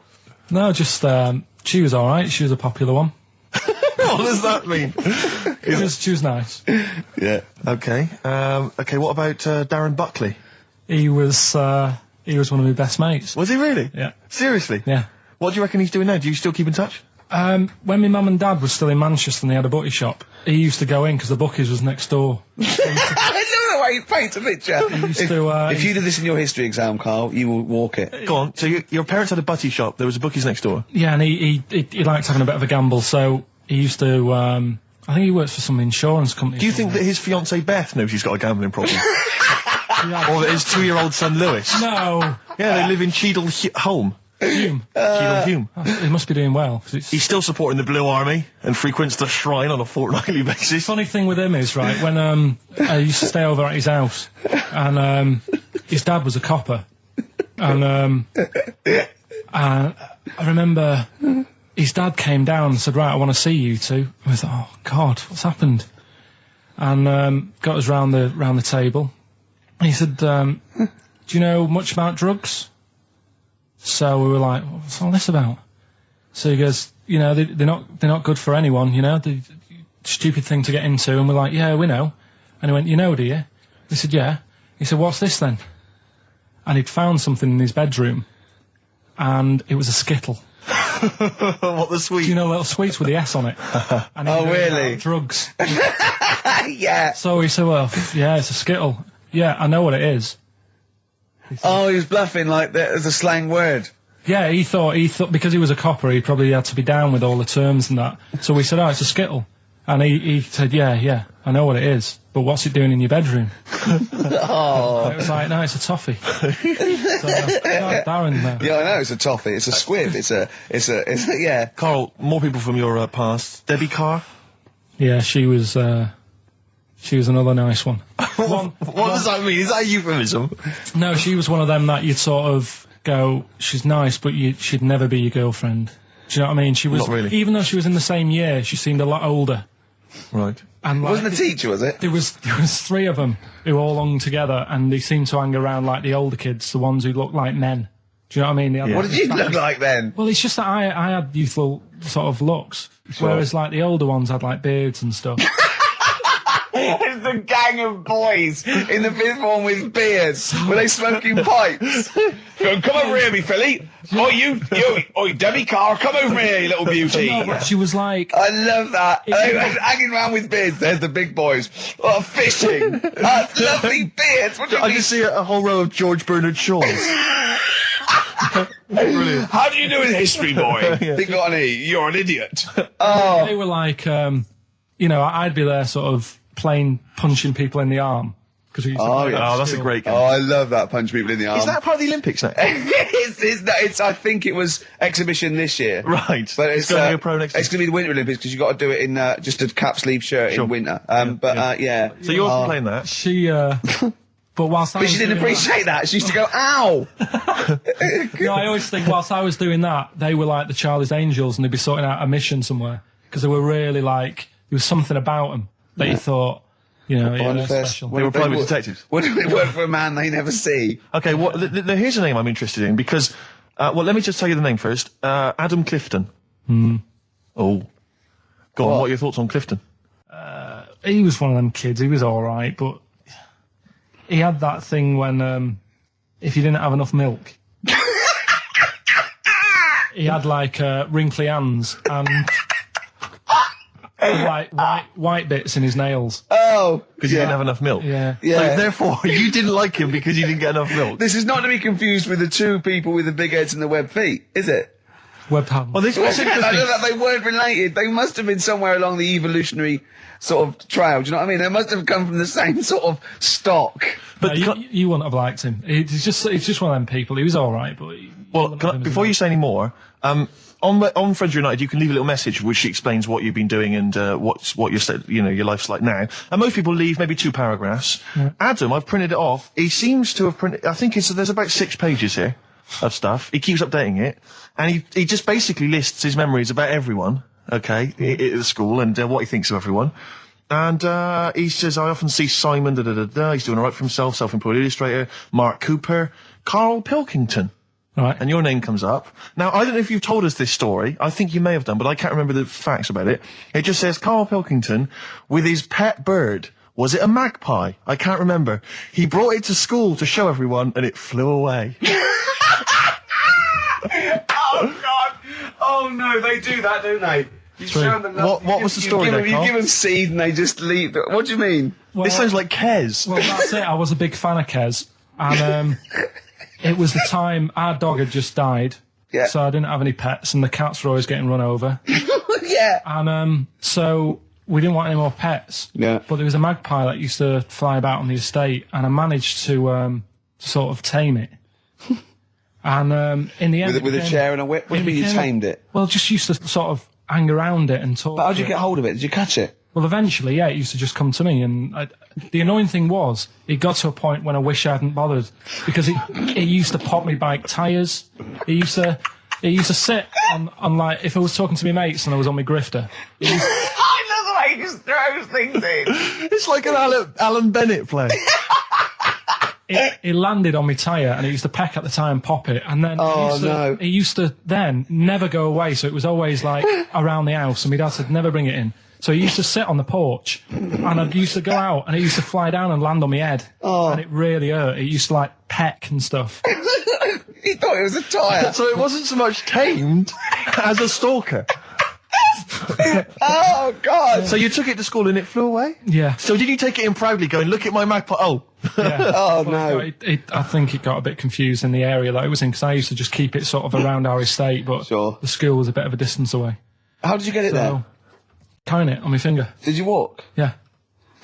Wow. So it was happy there, and then it got... But it used to be one of those things that people would stop me in the street and sort of go, "Oh, what's that?" And I don't suppose Maggie, called it Maggie. you didn't get Charlie's Angels to go and find out what happened to it? Investigate? Were they impressed? No, not really. No. Carl, this is quite a little insecure sort of chap. And he was just worried about that last bit. He was going, who would ever find that interesting? He was worried about people finding him boring. And Steve said, as I said, you know, it's like an Alan Bennett thing. He went, yeah, but, you know, no one would care about Alan Bennett if he wasn't such a hit maker. They wouldn't care what to say. And we just looked at him for a while and he went, thinking of Tony Bennett. Bless him. Listen, it's almost the end of the show, Carl. Oh, yeah. And it's really been a Carl special. This is a Carl special, yeah. Well, next week, we'll lay off next week. We have to We're know. not going to... He wants to retire a little bit. Just A few more names that you may recall from Friends Reunited. Go on. Lisa Shufflebotham. Do you remember her? Yeah, she... Was she one of Charlie's Angels? No, she wasn't that nice, but she wanted me.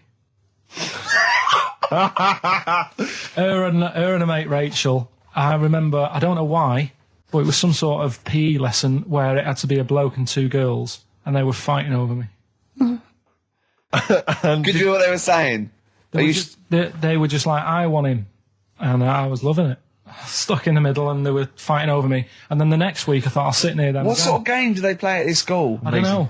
That's an incredible game. But I think Punch me on the arm. No, punch me on the arm, Carl. They just went through it. Because the following week, I thought, right, I'll sit near them again, because I quite enjoyed the way they fighted over me. But then they picked somebody else, and I don't know who I was with that week. So you didn't get any action with Shufflebotham or a friend? No.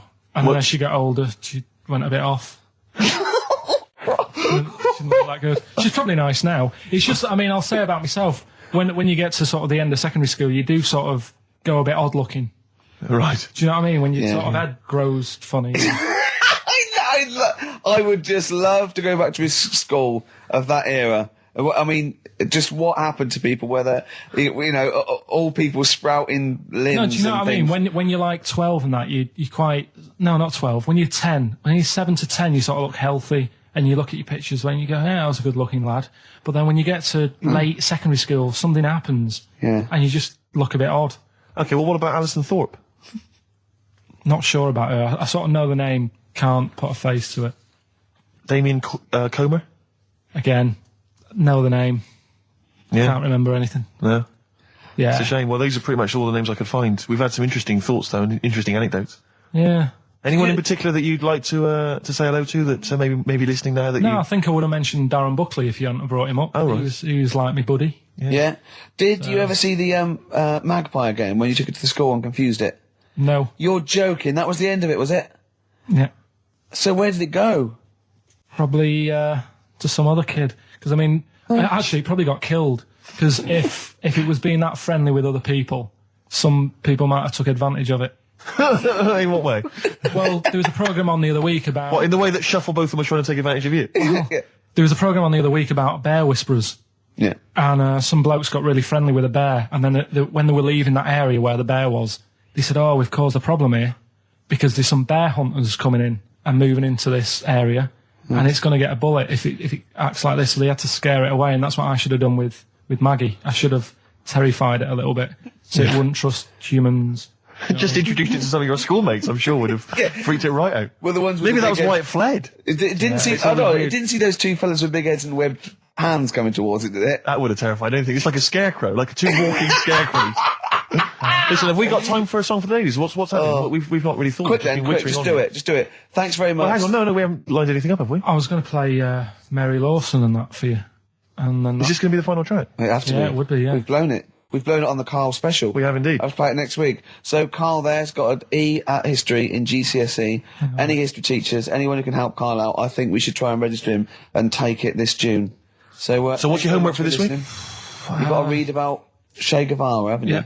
The revolutionary leader. Yeah. Okay. Do you know anything about him at all? Have you got any basis? I just know that if you want to use his face on your business, it costs a lot of money. Do you know, like, if McDonald's wanted to have him as, like, instead of Ronald McDonald? How does he do it? Steve, how does he do it, man? Oh, we listen, just play a final record, Carl. Say goodbye, and we'll see you next week. All right. See you later. Cheers, mate. Wu-Tang Clan there, Steve. XFM 104.9. I'm Gervais with me, Steve Merchant and Karl Pilkington. Now, I just remembered something else, Carl's in the week. I know it's forbidden to talk to him, but I'll tell you this. He was very excited about the Friends Reunited. He was a bit nervous at first, wasn't he, last week? But he was really getting into it. And in the pub, he was talking about those people, and he said, I'd never go on a reunion, though. He said, I'd never do that. What, a school reunion? Yeah, and he wouldn't want to see anyone. And I went, well, I said, wouldn't you want to see those two lads with the big heads and the webbed hands? Oh, yeah, these were people you went to school with, weren't they? Yeah. Well, I didn't knock about with them. They were in the class. What were they called? Freaks. Right. Right. Okay. And he said, no, I wouldn't want to see them. He said, because what could you say? Oh, you haven't changed much. Right. And he said, they wouldn't go anyway, would they? I said, why? He went, well, they didn't have any friends. Right. And I said, well, weren't they friends with each other? And he went, no, that would have been too obvious. Like, they passed each other and went, no, I know it's tempting, but let's not. Everyone would think that's just what we were going to do. Yeah. Let's not do it. Yeah. So they didn't even hang around with each other. No. See, I must say, in my head, I've got something like it's like some sort of extra thing from Blake 7 that they're like some sort of lagoon monster, but they just had slightly oversized heads, did they? See, does your head grow? Your eyes don't, does your head? Because maybe they've got to a point now that it's all sort of caught up with each other. Well, at the time, the eyes were very small and the head was huge. Just a very big head. And Yeah. the fingers aren't going to change, that's not... They had not fun. webbed fingers. It was like the penguin in Batman. Really? Are you sure? No, honestly. Are you sure they weren't wearing mittens? No, seriously. Yeah, it wasn't home economics. They weren't getting something out of the oven, a very hot dish, were they? Every time you saw them. But why were there two, but they weren't related and they weren't friends? I don't know, I suppose it's like asthma and that, innit? Some kids have it. And it just was a Yeah, coincidence. but asthma's quite a common thing. Webbed hands, Carl. Yeah. I don't know, you don't think of it, do you, when you're a kid? You just sort of... when you first see them... Yeah. There goes the frogmen. Do you do that? I imagine you get caught staring at things. Yeah, do you go up to people with problems and go, Mummy, is that a monster? Well, I was telling you one about when I used to go with my dad in the taxi. Oh, yeah. What Tell us happened? this story. Well, Your father was a taxi driver? my dad he had loads of jobs, which he did back then, and they don't do that anymore, do they, people? They don't Have a do variety of loads of jobs? stuff. Sure. But at one point, he had a black cab, and I used to go with him. He used to get a beer crate and put it in the front of the black cab and sort of sit just next to the meter. And anyway, we got this call, and the guy on the end of the radio said, "Oh, you've got your son with you, haven't you?" So he said, "Yeah." So it's just like, we've got to pick up at number 11 Village Lane or whatever. And he said, "All right." And it was this woman. It was like a woman version of the Elephant Man. Wow. The Elephant Woman. Yeah, it looked like... it was really strange, because I was in the front of the cab, and when you're a kid, if something looks odd, you're a bit scared of it, aren't you? Yeah. And my dad was like, "Look, be all right." And we're driving towards her. Look, don't worry, son, I've got loads of buns. And just to I think I'll just throw one down the street if you run after You're it. being mean, right? I am a little bit, So yeah. how old were you, 18? No, I was about 12 or something like that, 11, 12. And as we got closer to her, it looked like she was holding like a bag of spuds on her shoulder. For a snack. Right. And her head was all a bit mangled and messy and that. And my dad said, "Whatever you do, don't stare at her face." Yeah. And she got in the Because back. you turned into stone. Well, she got in the back, and I had like the mirror, the driver's mirror thing, and sort of having a look, trying to work out. And he said, "Don't stare at her face." I couldn't work out where her face was. It was that weird. Oh, God. So I'm not sure you're from Manchester. I think you're from like Narnia or something. Yeah, you got frog boys walking around. the Lord of the Rings. That got like the claws of a lobster and the head of a toad. Yeah. And you got women getting in with spuds for heads. I mean, what This is not Manchester. is This is not the place you grew up. This is madness. Oh, you can't believe it in London, can you? You come down and go, look, symmetry. It must be amazing. It must be a thing to do with upbringing now, mustn't it? And because, again, do you know, I've said to you before, years ago, when I was a kid and didn't have any worries, good-looking lad, you go through it a bit, have a few more worries, and you look knackered. Now, back there's a lot more worries and stuff, so you get a lot more freaks. Whereas in London, everyone's like happy, aren't they? I love the fact that stress can cause your fingers to fuse and your heads to grow. No, but if She must have been really stressed to have a head. Yeah. She was she an accountant or something? You know what I mean? But what did she do? What did she say? Where was she going, by the way? She couldn't speak. London Zoo, please. I think she was going to like to the fair. Seriously, honest to God. On my mum's life, she was. Because at the end of the day, that's a good thing with animals. They don't judge you, do they? She's not an animal. She's a human being. She's not actually an elephant. No, but you know the elephant man was not actually an elephant. You understand that? He's got no elephant genes in him at all. No. That was just a cruel name people gave him. Yeah. No, it's the name of the disease, isn't it? Elephantitis. Look, so listen. So this woman, why was she going to a pet shop? She was going to a pet shop. What, to find a husband? Is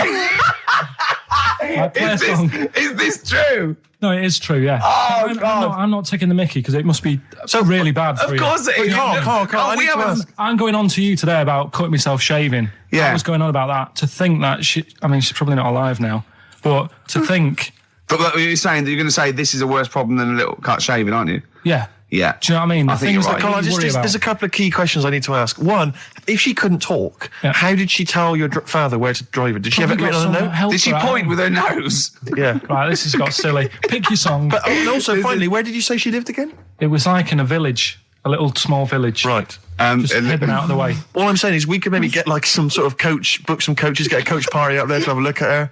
Take some photos. And now you can make some lemonade. The offspring of a woman and some spuds. Yeah. Please enter at your peril. Should it give me a shiny shilling?